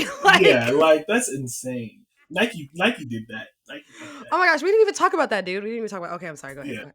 Um. Where are we? Oh, Number nine, number eight. we're at 6. Side note: somebody was making. I just saw this. I just saw this quick video. Somebody was like, "Man, you'd need to be like an engineer or something to rig the NBA draft lottery." And someone stitched the video, and he was like, "Look at me. I'm a bad magician. I'm fumbling my cards." And I watched that video and I came up with 10 ways to rig that lottery. Like it's like literally it's like you can ask any magician anywhere. They could rig that lottery. Like they're not gonna tell you the secrets, but it's literally just weighted balls, right? Like some balls weigh heavier than like I'm not even a magician. I can rig the lottery. Like I'm sorry, you can't tell me that listen. I'm not saying it Oh, is, it's so rigged. It's like laughable. but like Anytime a team loses you a can't big expect prospect, me they to win the believe. lottery. You can't tell me to believe. You can't get me to believe that you can't rig it. Like what are you talking about? It's not hard. Oh yeah. Okay. Oh yeah. I saw a tweet that explained it. It was like after LeBron left the Cavs, they won the Yes. lottery. After AD left the Pelicans, they won the lottery. Yep. After like it happens all the time. Like Yeah. it's something that is like a known pattern in the NBA that typically when a team loses a big prospect or a big player, they end up with a very, very high draft pick after Somehow, that. and a lot of Yeah. them had like really rough Because seasons. it makes no sense for as far as we made it in the season to get the number one pick. It You had makes a no sense. 1.8 chance, like We had a one one point point. eight percent chance. Like that I was never should I have was sitting on the happened. couch. I was sitting on the couch. Okay, Denasia and Jordan Lore, because I was sitting on the couch, right? And I got the ESPN because I do not watch the NBA lottery. Are you joking? So Who is I for got the what? ESPN. Who's watching that? Like, realistically, you Somebody, ain't got nothing else but to do with your time. Like, you just don't have anything else to do. So I was sitting there, I was chilling, I was talking to my friend, and I was like, I looked at my phone and it said Mavericks won the lottery, and I was like, that's not what that says. And I put it back down because I was like, that's not true. And I think you texted me and then you FaceTime me and you were like, bro. I And said I was Nico's like, about to get away with it. I was walking to the store and I FaceTimed you. I was like, what are you doing outside, first of all? Yeah, like I'm going to the store, but I was just like, I forgot. You know, I'll be forgetting that people like walk places and other places because like I you can't walk have to to no damn walk in Star. New York. I know. I'm like in Dallas. Like, where am I walking? Like, I live across the street from a Target, so yes, realistically, I could walk to Target, but I don't Too shop at fast. Target. I'm guessing. I've never been to your house. I get. You, I'm guessing you have to walk what 4 lanes of traffic, and then the parking lot's huge. No, like my apartment complex is situated genuinely like right across the street from a Right, Target. but it's not four So lanes of traffic. no, no, It's no. not like It's like okay. it's It's only two two. lane streets. So I guess it is 4 lanes, but Yeah, that's not it's four four lanes one lanes. direction. Yeah, Yeah, but that's what I meant. It's two yeah, lane yeah, streets. Yeah, I yeah, know yeah. how it works. But it's like 4 lanes of regular street. traffic. Yeah. It's not it's like a regular residential street. Yeah, but Like like walk across. yeah, but you're from a big city. It's not regular, right? Like there's a lot of places where it's only like two, like one in each direction. Like four is not huge, Yeah. especially when your highways are like 8 lanes. But like Yeah. walking across 4 lanes of traffic to get somewhere is not ideal. Is what But I it's not mean. like traffic. Like I guess that's why I'm like it's 4 lanes, yes, but it's a residential like street. So So there's it's not a not lot like of popular. Like cars. yeah, it's not like a Uh, popular I street. just okay. I got Yeah, you. yeah. I mean, Uh, it's popular because there's a Target right there, but it's not like, right. oh my gosh, like cars lined up down the road. Like it's not like that. I got you. Anyways, I'm giving you all way too much information about where I live. The point Yeah. is, Start with Target. No. the uh, point is, don't shop at Target. yeah. Because the Clemson. boycott is actually working. Hey, Anyways, don't let period. them tell you. Okay, Clemson is number 6. Clemson That's not has shocking. 10 BCS New Year's Six bowls, 2 national championships, 9 conference titles, 23 top 10 wins, and only 1 losing season. Only 2 natties? Mm-hmm. Yep, it's just 2. They've been Only there. 2? They've been. Hold on. Are They they must have two been a and bunch. Are they? They're either 2-2 or 2-1. I can't remember. They've been. Mm. I know for a fact they've been to 3 because they lost 1 to Bama. Okay. But they've either been to 2 or they've been to 3 or they've been to 4. I can't remember exactly, but they um, That makes won sense. 2. I'm like, I recall seeing them in the natties more than just 2 times. Okay. Yeah. Yes. Because we're old enough to remember all of this. Of course. LSU is 5. Period. LSU has had 7 BCS New Year's Six, 3 national titles, 5 conference championships, 1 losing season, and they have 37 top 10 wins. And they are 3 Wow. and top 10 wins. Georgia is number 4. They have 11 BCS New Year's Six. They have 2 national titles, 5 conference titles, and also only 1 losing season. Period. Oklahoma is 3rd. They have 7. Yeah, they have 17 BCS New Year's Six bowl games, 1 national title, 13 conference championships, and only 2 losing seasons. They also have a 78.9% winnings percentage, which is 3rd. Wow. So the thing with Oklahoma is like, which I'm surprised that you're surprised about that because of where you live. They've never been able to beat like I the hate top Oklahoma. I dogs. don't pay Well, that's attention to yeah, Oklahoma. but like they've never been able to beat like the top dogs, right? So they don't have all the natties, but they ran their conference, i.e., 13 national, 13 conference titles, Yeah. and basically they were winning 10, 11 games for like years straight. Like not even just like 8, 9. They were winning 10, 11 games, winning the conference. Lincoln Riley went to 3 consecutive playoff appearances. Bob Stoops went to the BCS. So, like, yeah. I'm shocked because I just don't pay attention to OU. Like I said, I had a personal like experience with OU fans that kind of like fully just turned me off of OU. Yeah. So But yeah. the other thing is they have 2 losing seasons, and both of them are in the last 3 years. Yeah. So for 22 years, they went were 22 dominating. straight years without a losing season. And then they've had 2 of the last 3. Well, period. I love that for them. Apparently their women's basketball team is looking to elevate. So that's And very they have like the interesting. greatest softball program ever. Oh my God, their Like, softball program is ridiculous. Speaking of softball, shout out to Texas Tech. That $1 million is working for them. hey, look, shout out. This one is going to surprise you, and this is part of the reason I wanted to go through this. Number 2, I'm scared. Alabama. Well, yeah, because number one is Ohio State, obviously. Yeah. Okay. I thought it made okay. So it doesn't matter. So Alabama, um, Alabama has 14 BCS New Year's Six bowls, 6 national titles, 9 conference championships. They have 39 top 10 wins, which is number one, and but they've had 3 losing seasons. Yeah. And you say, why are they number two and not number one? It's essentially because this is for 25 years, and Yeah. for the first couple of years they were awful until Nick Saban got there in 2008. Yeah. And then they dominated from 2008 to 2025, whereas Ohio State has been dominant longer than that. Yes. So, Just yeah, that without didn't the shock me. yeah. Yeah. And so boom, there's that. They have The 39 Ohio top 10 State. wins, which is number one. They have a 78% winning percentage, which is number four. Ohio State is number one. They have 20 BCS New Year's Six bowl games, 3 national championships, 9 conference titles, 1 losing season, and they have a 84% winning percentage. Yeah, y'all just win more. I mean, that's just how it goes. Like, y'all just win more. That's why I was in shock, because I'm like, Bama, the thing about Bama, I think people always perceive Bama to be the most dominant because they won so many natties, which is great.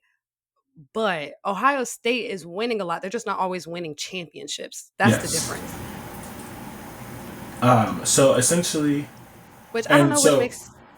Mm, well, that's a good thing. So, and I'll just read the paragraph for Ohio State. Only one program has spent nearly the entire century competing at an elite level, and it's not Alabama, which was mediocre for 6 of the 8 seasons before Nick Saban got rolling. Whereas Ohio State has only had 5 seasons out of 25 in which it's won fewer than 10 games, and one of those was an 8-game season in 2020. mhm. It's won 3 national championships, played for 3 more, and craziest of all, it has been ranked in the top 25 in nearly 93% of the 411 AP polls since 2000. I mean, come on. And so I think this brings up an interesting conversation that I think Ohio State fans have. Would you rather be Ohio State, where you always win, but you average a national championship roughly Every one few every years. 2 years? Or would you rather be Bama, where you have 6 or 7 years where you're ass, and then you have or LSU is also in this. LSU is Yeah. one of those teams that's very up and down.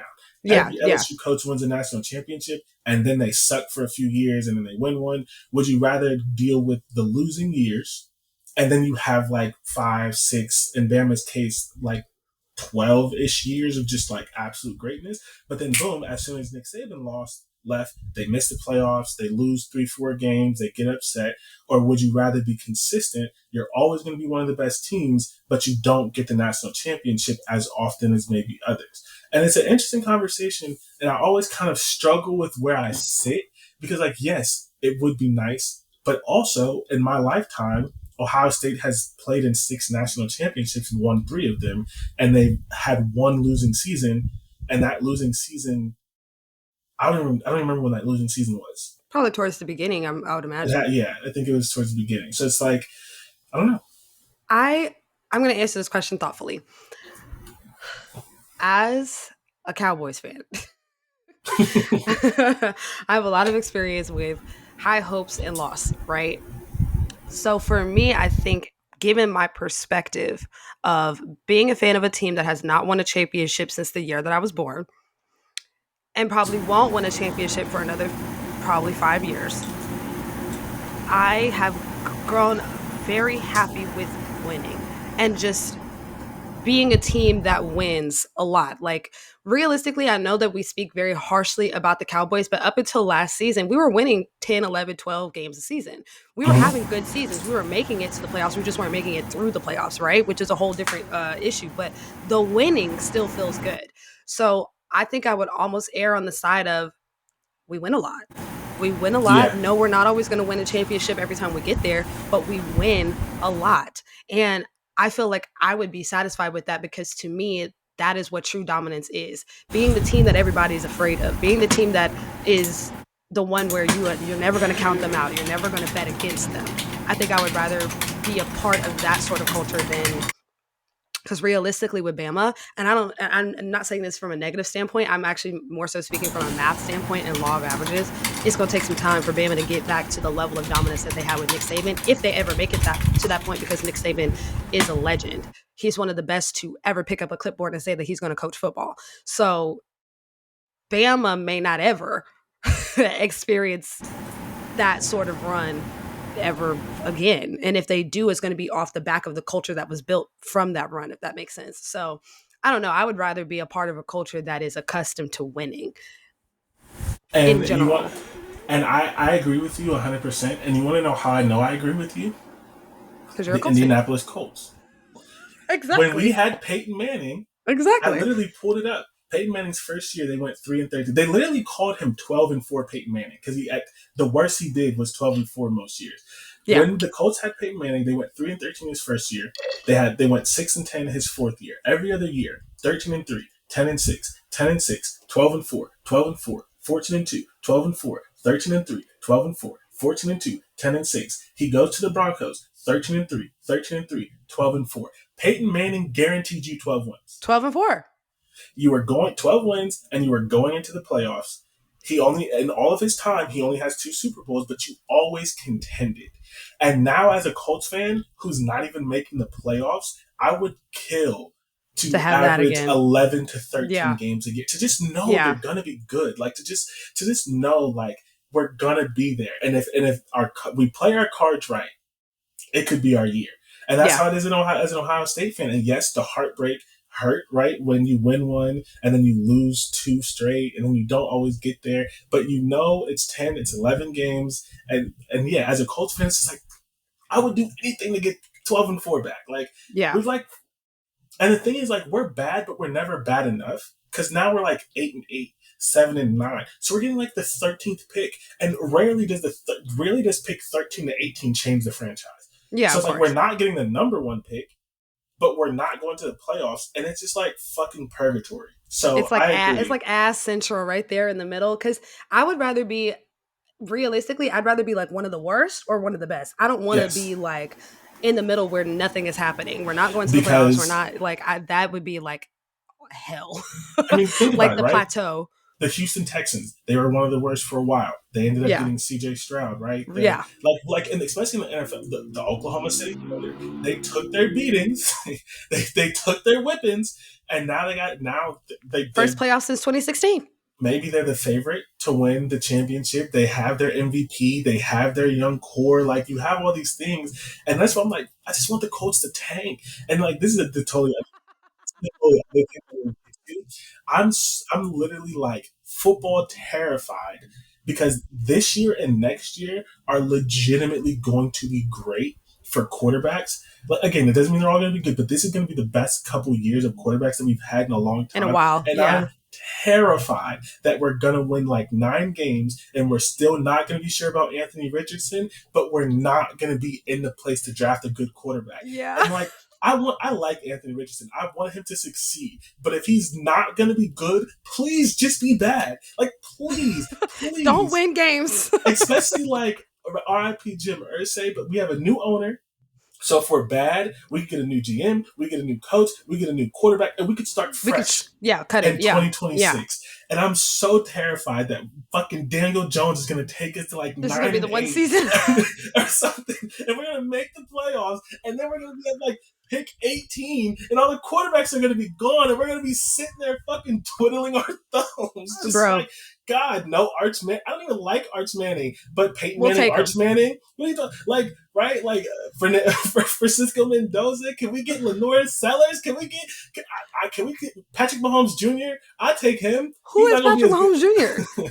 You ever seen those jokes? No. Dylan Rayola, the No. quarterback for Nebraska. Oh my god, I have to send it to you. The quarterback for Nebraska. He's like a light skinned, like taller quarterback, and so he just copies Patrick Mahomes. He wears number 15. He got that weird ass mohawk. He does Patrick Patrick Mahomes. Mahomes cut it off because it's I nappy. Let's know, not I forget. know.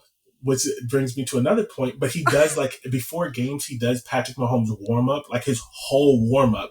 And me and Dante were talking about it on literally the last episode, and we were like, okay, does he or does he not cut his hair now that Patrick Mahomes cut his hair? I'm gonna send you some videos so you can laugh That about it. is But yeah, so funny. Speaking of OKC, though, I don't think they're winning a championship this year. You think it's Indiana? I think, I think, I think the championship winner is in the East. Whether it's the Knicks or the Pacers, Hmm. I think is still up for debate because I don't think that the Knicks are going to let the Pacers smack them up like this, even though they're up Anymore? 2-0. Yeah, like I don't think they're going to allow that to happen. And if they can win the two games in Indiana, or at least one of those games in Indiana, and take it back to New York, I think we're going to a game seven at that point. First of all, both of these conference finals are going to game seven. But the thing about is OKC is too young to win a championship. Number one. Number two, I also feel like when you play this well throughout the series, that's typically when things start to break down, is around Mm. the finals.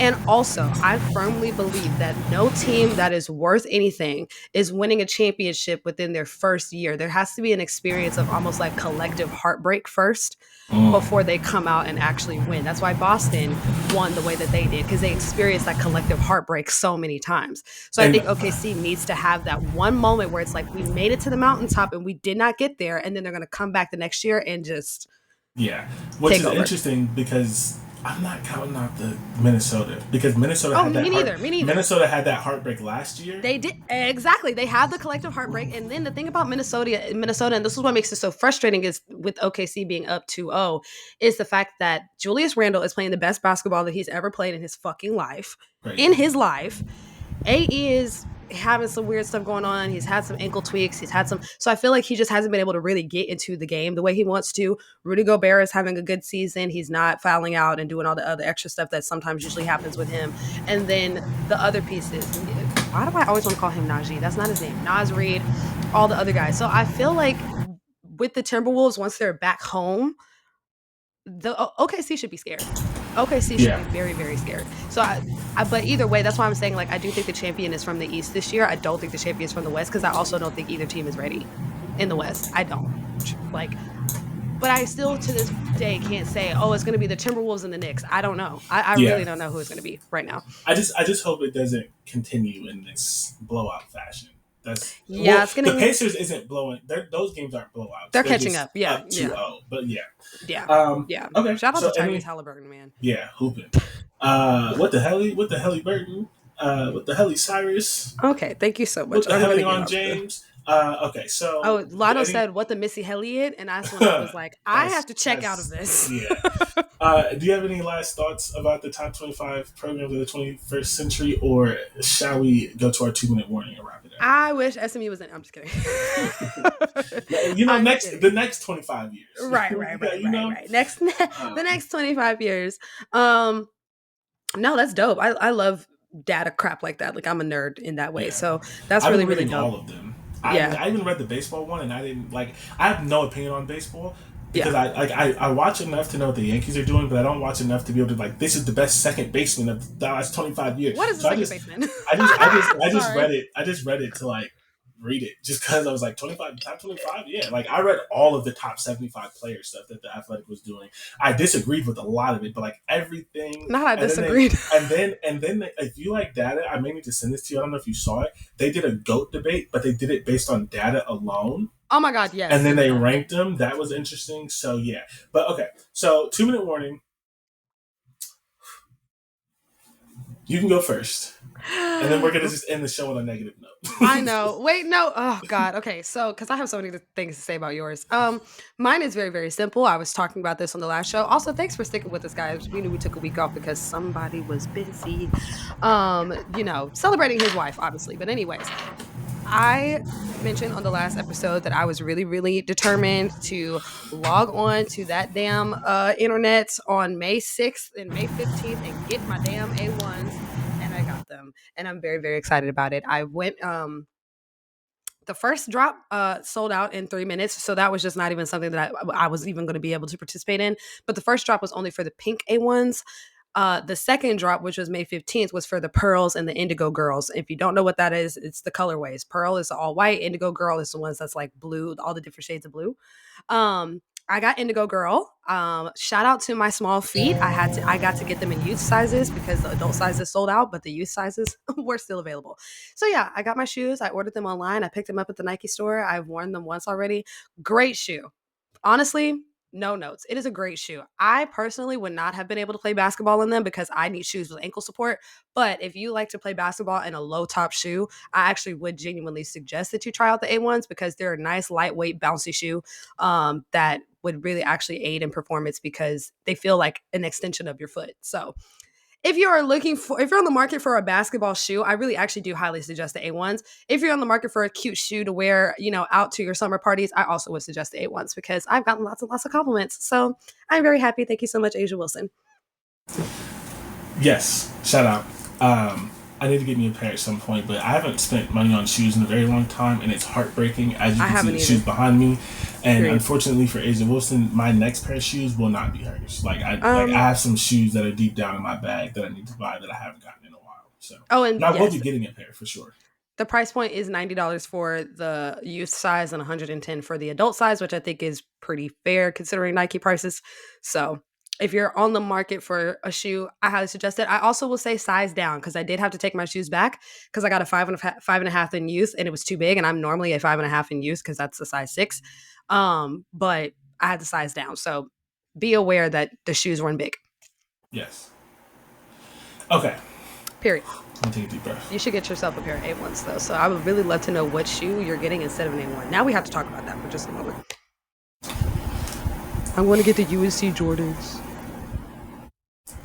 I don't know what I'm getting, but so far. So here's the thing. It's gonna depend on when I have the money for them because there are a couple pairs of shoes that are coming out that like I've wanted for a long time. Like the Taxi 12s. I have the reverse taxis and they're stupid. Okay, I'm sorry. You're Um, speaking a language I don't speak. Keep okay. going. I'm just going to look The them up. taxis are they're black and white Well, 12s. obviously. Oh, The reverse taxis. Are you looking at the regular taxis? I don't know. Which one's the reverse ones? Is the black is where's the black at? It's all black. All black with touches of yellow. And then I see all white with a little bit of like black on the toe and touches of gold. Hold on. Hold on. Oh, wait. I'm looking at the right ones because it's mostly white with black on the bottom, right? Okay, yes. Yeah. So Okay. those are the taxis. Okay. So the Okay. reverse taxis are you reverse it and it has the white on the bottom, which is fucking stupid because it gets dirty. Dirty. Yeah. I bought Yeah. I bought the reverse taxis because I wanted them and I needed a black and shoe and I couldn't get the taxis. But it's just dumb because they're dirty and you can only clean 12 so much because of whatever's on the sole. Like sometimes it flakes a little Yeah. bit. The And so it's reverses are just nice though. they are, but it's just dumb that the white's on the bottom, and so they just get dirty. And so, like, I want so ultimately it depends because there's a couple pairs of shoes that are coming out this year that if I have the money when they drop, I'll be getting those. If it's not, if I'm just getting regular shoes, I need I don't know. It just depends. It just depends on when Yes. it releases, but I will be getting those for sure.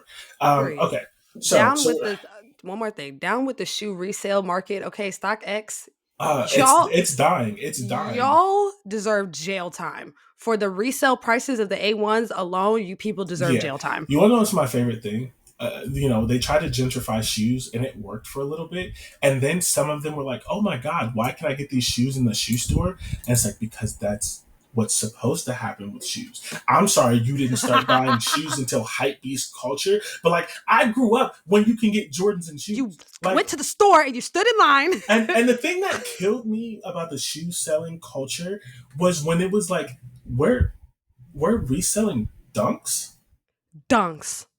Like For like like three like hundred like like, dollars. like, like we're reselling dunks. For Like that. $300 and $400. You lost your fucking mind. Like that's when it's Crack. like, come on. Like Crack. okay, all right. The newest pair of ones, the UNC ones, cool. Right. The tax, cool. Right. The gamma 13s or whatever. Like all right, fine. A hundred The dollar pair of the dunks. Space Jam 11s, okay. Dunks. $100 pair of dunks. The black and white ones. I Don't smack the piss shit out of me everybody. off. Like, I smack the shit out Do of not everything piss me right off. Because now. there's some special edition dunks too, right? Okay, Yeah, fine. You do the special I'll edition still because I think rock there's with like a it. Yeah. yellow and gold one, a yellow and green one that's for certain Yeah, schools. Whatever. Like, there's the Ben and Jerry's, like yeah, there's like the okay, special fine. ones. But a regular ass The black way they and did white dunk. pandas, bro, that was so crazy. The pandas are the black and white ones. That's the ones you're talking about. The Yeah, way they yeah, the did the pandas. pandas, oh my god, bro. I was just like, what the hell? Everybody deserves jail time. You guys are all horrible Straight to. people. I mean, Parks and Rec. Have you at least seen like the straight to jail, like that meme? Uh-uh. Okay, then you won't get it. But for the people who do get it, $200 dunks straight to jail. Straight to jail. Resale, like the fact that forces are like $120 now, straight to jail, straight to jail Do not immediately. pass go. Like You don't get your $200. Take your yeah, ass to jail, and you don't get to roll doubles to get out either. You got to no. pay to get out of jail. Look, I'm gonna send Like, you the meme so you know what I'm talking about. Okay, but let's wrap this okay, up. sorry, prison, Oh honey, God, prison. I'm going to try. Speaking of prison, no, I'm just kidding. It's not No, that bad. speaking of But who deserves to be in prison. close. If you have listened to me, Oh no, okay. you know for an absolute fact that I do not like RG3. Oh my God, I can't stand have them. been saying it for years, and I would like to say again, I am never wrong, just early. There were people who, especially just being true, if you weren't black, you didn't fully understand the RG3 thing because so much of it was about how he was talking and the jokes that he would make and the things that he would say. And my biggest thing is just like, it's so inauthentic. I remember you in college. Speaking of the last 25 years, I remember you in college. I Hello? remember you in the NFL. I remember you before you had a mic. I know how you dressed. I know how you did your hair. I know how you talked. And then you got in that booth and that was not you. And it was so freaking pandering and borderline racist. Like, I know black people His can't be jokes black, were never can't funny. be. It's just like, it's literally, it was a caricature. It was a caricature. It was a black dude who went up there and said, this is what a black person would talk like. Yeah. And It's so, very Emmanuel Achu coded. Anyways, go yes. ahead. Sorry. But, Let me not talk about him. He's not a part of and this. so, didn't like him. Been saying this for a while, and some people got it, some people didn't. And never wrong, just early, because now he is revealing himself in the worst way possible over Caitlin Clark and Angel Reese.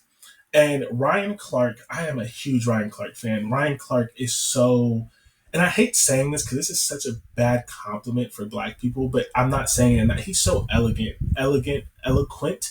He's like, I strive as someone who talks in my job, who talks on a podcast, and who wants to be a professor. I strive to be half as good with my words as he is. Oh, He Ryan always Clark. gets his point across. He wraps stuff up so well. Great. Perfect. And his hair is. So Ryan Clark. Well, we got to start from the beginning. Only his way goes off on RG3 because RG3 has essentially for years been attacking Angel Reese on behalf of Caitlin Clark.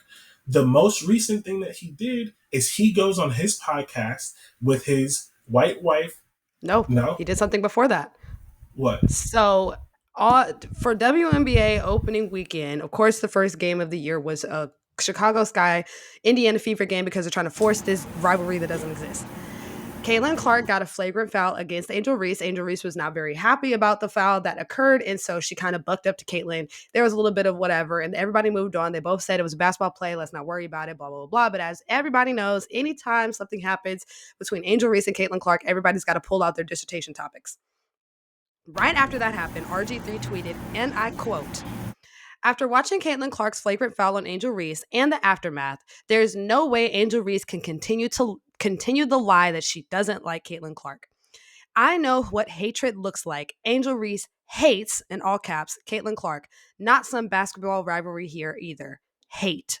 And he tweeted that the same day as the flagrant foul had happened, and that tweet received about 7 million views by the next day. And then Ryan Clark was responding to that because RG3 then decided to argue with other individuals on the internet as to why it was important that this flagrant foul was proof somehow that Angel Reese hated Caitlin Clark. So he argued with Des Bryant. He argued with what's her name? Jamel Hill. He argued with a lot of people that day. And part of the thing that, especially the clip that I focused on that RC was talking about, was an older clip when Angel was talking about how she is also one of the people who has helped contribute to the boom of women's sports, specifically the WNBA. And he goes on his podcast, and Angel is just talking. just talking like me and you, and he goes on his podcast and he starts to add things. He adds tone. He starts doing his neck and pointing his finger and all of this Mm-hmm. stuff to make it sound aggressive and ghetto and all of these things, right? And his wife is in the background and she's like clapping and all this stuff, and he's dogging Angel and doing all of this stuff, literally dog whistle racism. Angel is Mm-hmm. not rolling her neck and all of these like these old And if she stereotypes of was, that would be black a women. perfectly fair Right. expression. So he's adding all of these things and doing this finger pointing and like adding tone and stuff. And so Ryan Clark basically read him for filth, and basically the synopsis of what Ryan Clark is basically saying is, you are a black man who feels that he has to talk negatively about black women to big up the choice that you made to have a white wife. You literally, you look at his Instagram, you look at his Twitter, you look at his jokes, you look at his Halloween costumes, his whole personality is milk. And one of the things that I like that Ryan Clark said, he's like, I've met your wife. I've had a She's a conversation with nice her. lady. I think that she's more than the color of her skin. And you refer to her as milk, posting memes talking about Super Saiyan Milkman, and he's like, and multiple people have said this, like when he worked at ESPN, he just kept emphasizing how much he likes milk and how important it is and all these things. And so and he's like, because you have a white wife, you are not having conversations at home about what black women have to go through and racism and all of these sort of things. And so you come on this podcast and you put her, it was like you put your wife behind you as a part of your trophy case. You have all of your trophies and then your white wife, and it doesn't even make sense that she's behind you while you're doing this podcast. Not at And you're all. talking and you're doing all these things, you're adding all this stuff, and you keep attacking. And it's just like, and it's like, he was basically just like, I just want RG3 to know that no matter what he does, no matter what he says, he's always going to be as black as me. And so RG3 goes on this thing. He tries to get ESPN involved. He makes all this stuff. He's like, nobody talks about, wow, you don't add another man's wife to it. He tried to play the victim while he is aggressively attacking Angel Reese on behalf of Caitlin Clark and white women everywhere. He then tries to play the victim and tries to make it this whole thing that RG3, that Ryan Clark never said. And I just want, never wrong, just early. I'm glad that he's outing himself as the who I always thought he was. I'm The glad that weirdo. people are finally starting to see it because, like, and I don't feel I need to say this, but to be clear, there is nothing wrong with interracial marriage. But whether you were dating someone white, black, Asian, East Asian, South Asian, Mexican, Hispanic, whatever, if your entire reason for dating them is the color of their skin, that's weird. If That's you're like, I fetishization. got me a light skinned girl with green eyes, I got me milk, I got me this, I got me like fetishizing, and it's insane. And then to take that and to make sports opinions, quote unquote, and to put your hatred and your other things on Angel Reese, right? And to make her, as a black woman who already has to deal with this, to make her seem more violent and angry, to use the word hate on a dark skinned black woman, and to start it with talking about Caitlin Clark's flagrant foul, Caitlin's flagrant Caitlyn foul, fouled her. Caitlin's flagrant foul, not Angel's, Caitlin's Caitlyn. flagrant foul. How does And Angel then still to be the turn how is that on Angel still the Angel. villain in that? And so it's crazy. And the last thing I have to say about this before I get really worked up and start really talking about him is I saw something that just stuck to, and I wish that, hold on, I wish that I could like remember who said it, but it was so interesting to me. And they said one of the worst things about RG3 and this thing with Angel Reese is that if there is any athlete in the last 10 to 20 years who should be able to Who relate knows what she's with going Angel through? Reese, it should be RG3. Oh Because my god. RG3 was the black quarterback who was denigrated, who was talked bad, who say they said he couldn't play quarterback Not in meetings, traditional. not traditional, all of these racist dog whistles because he was going toe to toe with a white quarterback, a white player at the same position at the same time who people thought was better. And that player was Andrew Luck. And so a lot of racists jumped out the woodwork to hate on RG3 to prop up Andrew Luck. Andrew Luck was the better quarterback, but RG3 was Was great. good. He was good. And He was they did fantastic. the racist dog whistle, he's black, he can't, he doesn't have the processing power, he should play wide receiver, all of these things, right? And so you, of anyone, you did the same thing. A black player, a white player, similar sport, at the same time, same draft class, and every time they talked about the black player, they made them angry and they talked about their skill and they couldn't do this and they couldn't do that and they hyped up the white player. And you experienced that more than anyone directly with Andrew Luck. And so then for you to turn around after you, and he's like, it just tells me that RG3 forgot where he came from. For I don't you think to he go knows. Fuck and then forgetting. I don't to think he's aware. immediately turn around and do the same thing to someone else is it's insane for any black man to do it. But for RG3, who legitimately went through this same thing for years, that is insane. And I would say it's disappointing, but it's not because I knew who he was. Never wrong, just early. I do not like him. I never want to see him on my TV again. I hope he never gets a job again. And I hope one day his white wife realizes that he doesn't like her and only likes the fact that she's white and leaves him and takes him for half. That's fucking insane.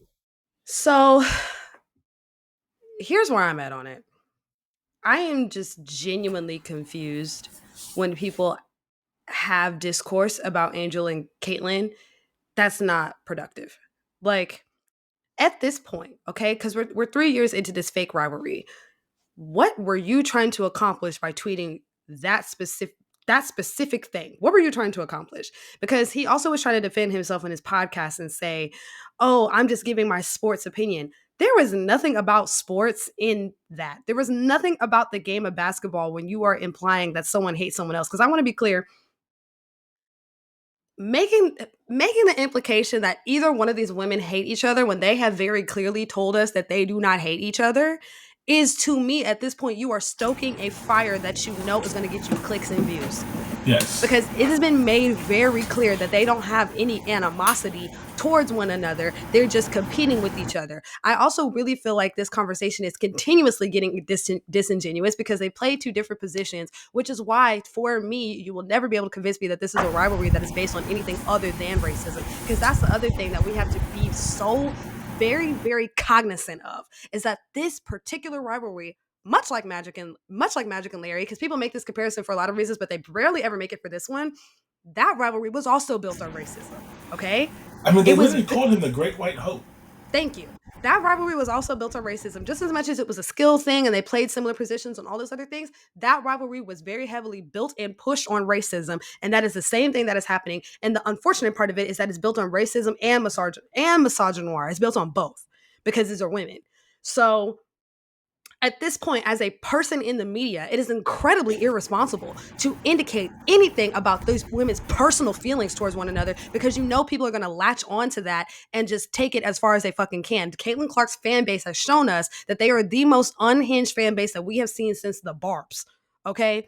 So, with that being said, tell me what about that was an actual sports opinion. That was not an actual sports opinion. And if you were going to make a sports opinion based on the video, the only thing that you could say is that Caitlin Clark hates Angel Reese.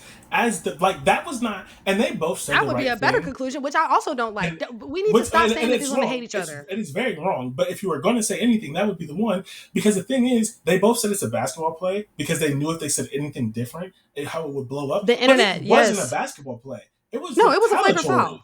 It It was was a retaliatory. flagrant foul. But no, not even that it was a flagrant foul. Oh, yeah. Retaliatory Legitimately on Caitlin's part. retaliatory Yeah.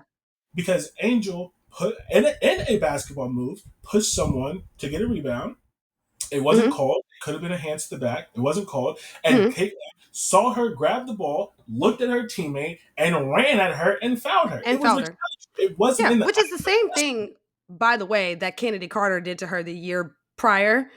Okay, if we want to keep it real, because I am very, very sick and tired of the overall narrative being that Caitlin Clark is walking onto these basketball courts and is completely innocent in everything that she does. That is absolutely impossible. And I really implore you to go and actually watch that girl play basketball. She plays very violently and she gets a and whistle that's like totally I have fine. That is never totally seen in my fine. life. But she does, is that's the point I'm saying, is she does not know. She's a shooter. She don't know how to play defense. I'm just going to keep it real. You know, another shooter who's really great doesn't know how to play defense. He just learned. Steph Curry, okay? A lot of the good shooters cannot play defense. Caitlin Clark doesn't play defense. She just slaps hoes. That's what she does. So also, I want to be clear because I do have context on this. The player that Angel Reese pushed was Natasha Howard. Natasha Howard had been hacking at Angel and Camilla the entire game, but for some reason, when people walk into the Fever Stadium specifically, their whistle is diabolical. I've never seen it in my life. Their whistle is crazy. So when I say Natasha was pushing hoes over, moving screens, slapping arms, pushing in the back, she was doing it all game. So when Angel pushed her in the back, I'm not trying to be funny, but that was par for the course of the physicality that had been established in that particular game. Yeah, don't get me in my bag because I will. Listen, That was already established in that game that was a level of physicality that Natasha Howard specifically was playing with. And at the end of the day, Caitlin Clark, you don't have a striped jersey on. You have on a red jersey that says Fever across it. You are not an official. If they don't want to call something, you don't get to look at them crazy and be mad and then force them to call what you want them to call. You don't get to do that.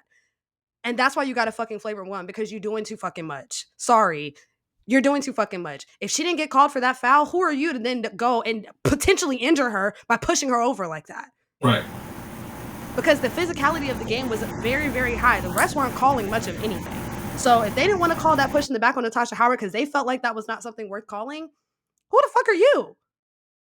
But to be a coon and come on the internet and say, oh, well, actually, this proves that Angel Reese hates Caitlin Clark. I'm gonna knock them ugly glasses off your fucking face, dude. What are you talking about? Yeah. Especially when you know Angel Reese is gonna get hate regardless. That's the other thing. Angel Reese is gonna get hate regardless because people are racist and weird, and they're using her as a target for their racism. Why would you, as a black man, come on the internet and make a black woman more vulnerable? That makes no sense At all.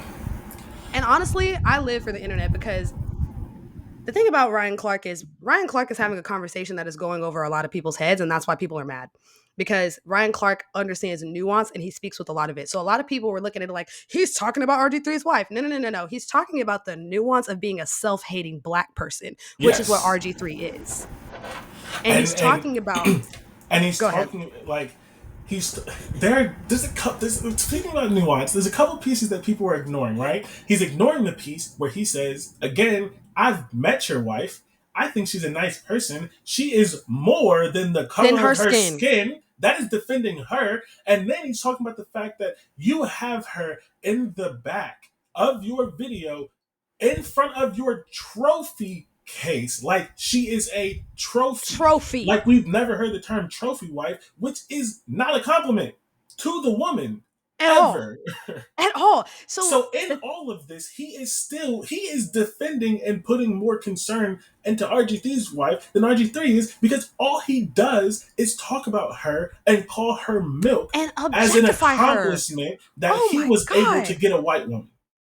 And it's like, that's what's so frustrating is now he wants to act like a victim now and say that Ryan Clark brought his family into it. You brought your family into it by having her sitting behind you when she wasn't offering anything to the conversation. She was just sitting there. So you brought this into this situation. Ryan was And only speaking no one does podcasts with anyone sitting behind them. in No the one back. Are does you that. joking? Ryan Like, Clark was just saying the quiet part out loud, and because you don't have the understanding, because you're fucking thick as fuck, you don't have the understanding of what Ryan Clark is operating at a higher vibration. And what's irritating is Ryan Clark did unfortunately have to submit an apology to RG3. It just broke about 3 hours ago that he did apologize to him for speaking about his wife. And I'm sorry, I don't think he I needs to wouldn't have apologize. apologized. I don't think he needs to fucking apologize because he didn't say anything overwhelmingly negative about RG3's wife, but I guess the way that it turned out is that it turned into a lot of hate going towards RG3 and his family, and so he's more so apologizing that he made them a target. But I still wouldn't issue the apology because RG3 hasn't apologized to Angel. and that's the thing. I'm like, you done victimed so hard that you got an apology out of this man, and you still a bitch at the end of the day. Sorry. And RG3 made me agree with Stephen A. Because Don't ever make me agree with Stephen A. Oh Stephen my, A was talking about, he's like, you knew what you did when you put ESPN into that. Because thank he was you. talking about that on his own podcast, and you know you got fired at ESPN, and you worked at ESPN, and you know how ESPN don't pay attention to nothing that's going on until their name is brought in it. And so now ESPN has to look and be like, oh, what's wrong for our brand? So you not only did that, you dog whistled another black man to his employer on his own private entity to try to get him in trouble. It's just ghetto all the way around. And honestly, It's and so I was on the internet obviously when this is happening, so I'm not gonna lie, the internet is there's some moments on the internet that are top tier. One of my favorite moments on the internet was when old boy was knocking folks out with a chair at the boat. You know what I'm talking about? That's Yeah. one of my favorite times on the internet. That was a good time. That day after Ryan Clark talked about the milk jokes and the internet kept pulling up old RG3 All tweets of about them. milk. Literally, the they're internet everywhere. the internet is such a great place to be. Almost, So almost anytime he talks about his wife, like just random stuff, no, he like literally was literally holding his baby and super, was like, "Oh, she doesn't want chocolate milk today," or something like that. I'm like, "Ew, shut yeah. up." Like freaking bro's talking about like Super Saiyan Milkman, like all it's just weird. It's weird, and then you take this platform as a black man and you go and you don't talk about her game. You don't talk about her as a basketball player. You add emotion and the finger BS. pointing and add tone and anger and all of these things to something that didn't happen. It's so unfortunate, and I hate this so bad for both Angel and Caitlyn. Honestly, I hate it more for Angel, Yes, but these are two young because at the women. end of the Oh, go ahead. at the end of the day, Caitlyn is not doing enough to speak out against this. Oh my gosh. Okay, we're gonna be here for another 20 minutes because I was just talking to my best friend about this. I'm like, I'm at a point. I don't even know if I want to say this on the internet yet, but I'm at a point where she's complicit at this point. Silence is It's been always complicit. it's been 3 years. It's not out of silence is always complicit. I'm sorry if your homeboy's beating the fuck out of his girlfriend and you're not doing You're not anything, saying you're anything. allowing it, You're a part of right? it, and I Like just can't. silence is complicit. I just can't believe because my friend he goes, it'd be crazy if Caitlin Clark and Angel Reese were actually like besties and they're like on FaceTime every night, like, girl, you see this They could crazy stuff, never whatever, blah blah be. blah. And I said the only reason why I have a hard time believing that is because I have a hard time believing that Angel would be friends with someone who would allow their fan base to treat her like that. And I'm not sitting here saying that Caitlin Clark has control over her fans. I'm not saying that, But but she to has me, control over if what she says and what she what allows she in her says name. and the amount of times that and people said, oh well, she said that she doesn't like her name being used that way. Yeah, in a sit down interview with Time and on My Next Guest with David Letterman, no one's watching that. When you are standing in press on the practice court and they are asking you about it, that is when you stand there and you say, it is absolutely deplorable to use my name in that way. I do not like that. I do not appreciate it. I do not want my fans speaking about Angel in that way. It's not fair. She has And not you said anything like that in the and you press, and you do it every time you get the and you do it chance to. every time, every chance that you get, you Because tell them you don't like that shit. And the fact that you have not done that and you buddy best friends with Dave Portnoy, who is famously known for calling Angel a piece of shit, fuck you. I'm so sorry. Because there's and no way that you just don't agree with it, but you have nothing to say about it too. That means the girl is from Iowa, so and child. here's the thing, right? Caitlin Clark is not the only white WNBA player. You know whose name doesn't get used like that? Sabrina You Ionescu, know whose name doesn't get used like that? Stewie, Stewie. You know whose name Sue doesn't get used Bird, like Diana that? Taurasi, Kelsey Mitchell, Sue Bird, Diana Taurasi, Megan Rapinoe. If we want to switch sports, right? Elena Uh, Deladon, Cam Brank's name doesn't get used like that. They're in the same draft Kelsey class. Plum, Like Lexi Hall just had disgusting rumors about her, but it's never about race. Sophie Cunningham. Well, Sophie It's Cunningham is MAGA Barbie, but we ain't gonna get into that right now. it's like, so why is it always Caitlyn? It's because and the thing is, It's right? because she lets them. And it's as simple as that. It's because they feel like she agrees with them, whether she does or not. I won't put that on her, but they feel like I'm putting she it on her. agrees with them, and that they allow it to happen. Because if you would do that in the name of Cam Brink, if you would do that in the name of Stewie, if you would have did that in the name of Megan Rapinoe and Sue If Bird you and do it in the Diana name of Taurasi, Paige, if you do it in Paige the ain't name of finna let you do that Paige, shit. they're all going to say something. They're all gonna be like, get the fuck out of here. You do not know what you're talking about. And that's why for me, I'm like, this is what's gonna make me not fuck with Caitlyn. And it's going to be because you're not being strict enough on these people. And I said this on the internet last year. People were like, no, she said something. Y'all just aren't paying attention. Silence is That's the complicity. problem. If she Also, really said something for real, and she was aggressive about it, and she was like, do not use my name this way, it would be all over the internet. It would be on every single news platform. If she really stood up as and said, do not do that. as someone who watched the full video, the one clip where she said it at the practice court where they're talking about it, she was asked 4 times by a black reporter who would not let her ignore it. That's the thing. They clipped the final time when she was clearly frustrated and she said, When I don't she like it when finally you use answered my it. name like that. He asked the question 4 times, 4 different ways, and she ignored it every time. He forced her to say To it. answer. She also said recently, I want to be very clear because I pay attention to the words that the young lady says. She said it has no place in this game. She didn't say she didn't like it or she didn't want it to happen or nothing. Like she just said it has no place in the game. And that is a very, very specific choice of words that I feel like we're not paying Mm-hmm. enough attention to. If we want to break down every single thing that Angel Reese says, I'm paying very close attention to what she said. She said it has no place in the game, which is true. It has no place in the game. But she didn't say nothing about society. She didn't say nothing Life. about herself. She didn't say nothing about nothing. She just said it has no place in the Didn't game, say which nothing lets me about her know boyfriend and her her boyfriend, her father, brother, her liking daddy, the everybody. tweets, retweeting them, all of that Thank you. stuff. So, with that being said, you agree? Because even Beyonce herself, who never talks to us, addressed the Beehive. You remember when she went to a Lakers game and she looked at that lady crazy and the Beehive was sending death threats to her?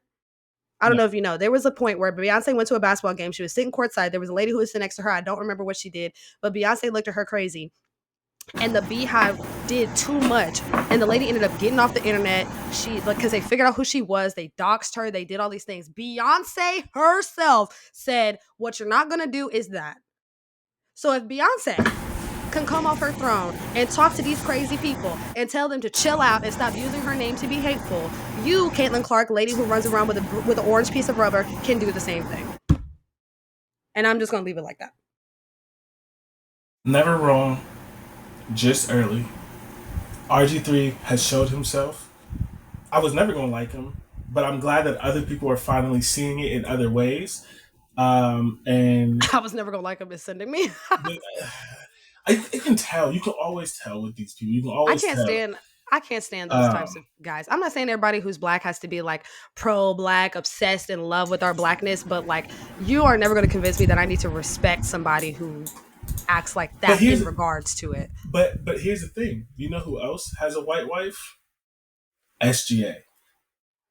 That You know was what new. he just I did? just found that out 2 days ago. You know what he just did? He talked glowingly Oh, of it was his so wife, sweet. I right? wanted to cry. It was But you so know what sweet. he didn't do? He didn't say, my white wife helped me win this MVP and another black woman wouldn't have. He didn't say none of that. He None of that. said, I've been with you for whatever. I've loved you. You showed me what real love is. You supported me. Whoop, whoop, whoop, whoop, whoop. All these things because that was a man that loved the woman that he's married to, and that's it. Period. He I didn't happens know to be his wife black. was white She had. literally until 2 days I ago. didn't I know was he like, was married. I didn't know he oh, was married, to be I honest didn't with know he you. was married either, honestly. But like, I didn't know he had a kid. I didn't know really anything about him. I just only knew him for basketball. But shout out to him and his wife. And his wife plays basketball as well. I don't know if she yeah, plays professionally, but I think she played. I think they played growing up, and maybe she did in college a little bit, but I don't think she yeah. plays anymore. But yeah, so Anyways. fuck RG3. We'll catch you Oh, next week. okay. You also have to end the show. Oh my goodness. Fuck racism. That's what I'm gonna say. Just fuck it all. Like truly it's too late in the game to still be even on that shit. And especially over sports. Like it's just not even like worth it. It's not necessary. There's no place for it in the game, out of the game, off the court, on the court. There's just no place for it in all of the sports. Like I just wish that we could be more serious as a society. So that's going to be my last little note on that. Also enjoy Memorial Day, Yes. which is the day that you are listening to this. Hopefully you had some barbecue. Hopefully you had a little beans. Oh my gosh, we should end on that note. What grilled item are you looking forward to for Memorial Day? Uh, I don't know if I'm grilling. Actually, I'm not grilling because we're going to the beach. We're going to the beach, and there's not Oh, a that grill sounds at the fun. beach. So, but Have to get you a little portable grill. the first thing that you can't always grill at the beach. I don't think you can grill at the beach in New Jersey. Oh, I don't Because know. I've I've asked. never I've been. asked. Yeah. But the thing that I'm always most excited for of the season is spicy Italian sausage. Oh yes, you are a sausage guy. We did talk about this. I'm going Pause. No, to I'm just kidding. pause. I am going to my sister's house, my oldest sister, my brother-in-law. He is the griller of the family. So he's doing all the things. He's doing salmon and hot dogs and burgers and chicken and all the things. So I love a burnt weenie. That's like my favorite thing. Give me a nice burnt hot dog. I always have to start with a burnt hot dog. And then I'm a ribs girly. So I'm looking forward to the ribs, very much Yes, so. I'm also looking forward to ribs because I need to perfect them. Last year was the first year that I made ribs. They were good, but I burnt them a little bit. Nothing wrong with burnt ribs, but like they're just a little bit like they weren't inedible, Because it but can they make them were. tough. Yeah. Yeah. So Yeah. that's the thing. They weren't tough though. They were just. I also think it was a mix of like the ribs were a little skinny, so like where it was thicker, it was fine, but then on the end it was a little burnt, and so it could have got some better. It was some things, but I'm excited to just continue to Try do again. more Yeah. on the grill, especially ribs. I hope to have my ribs perfected by this summer. So you can Um, have them for July 4th, period. yeah. Because Although it's I, just a reason for us to grill. you Juneteenth. know, Actually, no, Juneteenth. yeah. Well, I'm going to a Liberty game on Juneteenth. My best friend's coming up, so. But Oh, yeah, so cute. that's all. Yes. But happy Memorial Day to those who celebrate. Happy Cookout Day Part One for those who celebrate that. And We gave you 2 whole hours. Y'all are yeah, welcome. we'll see you next time.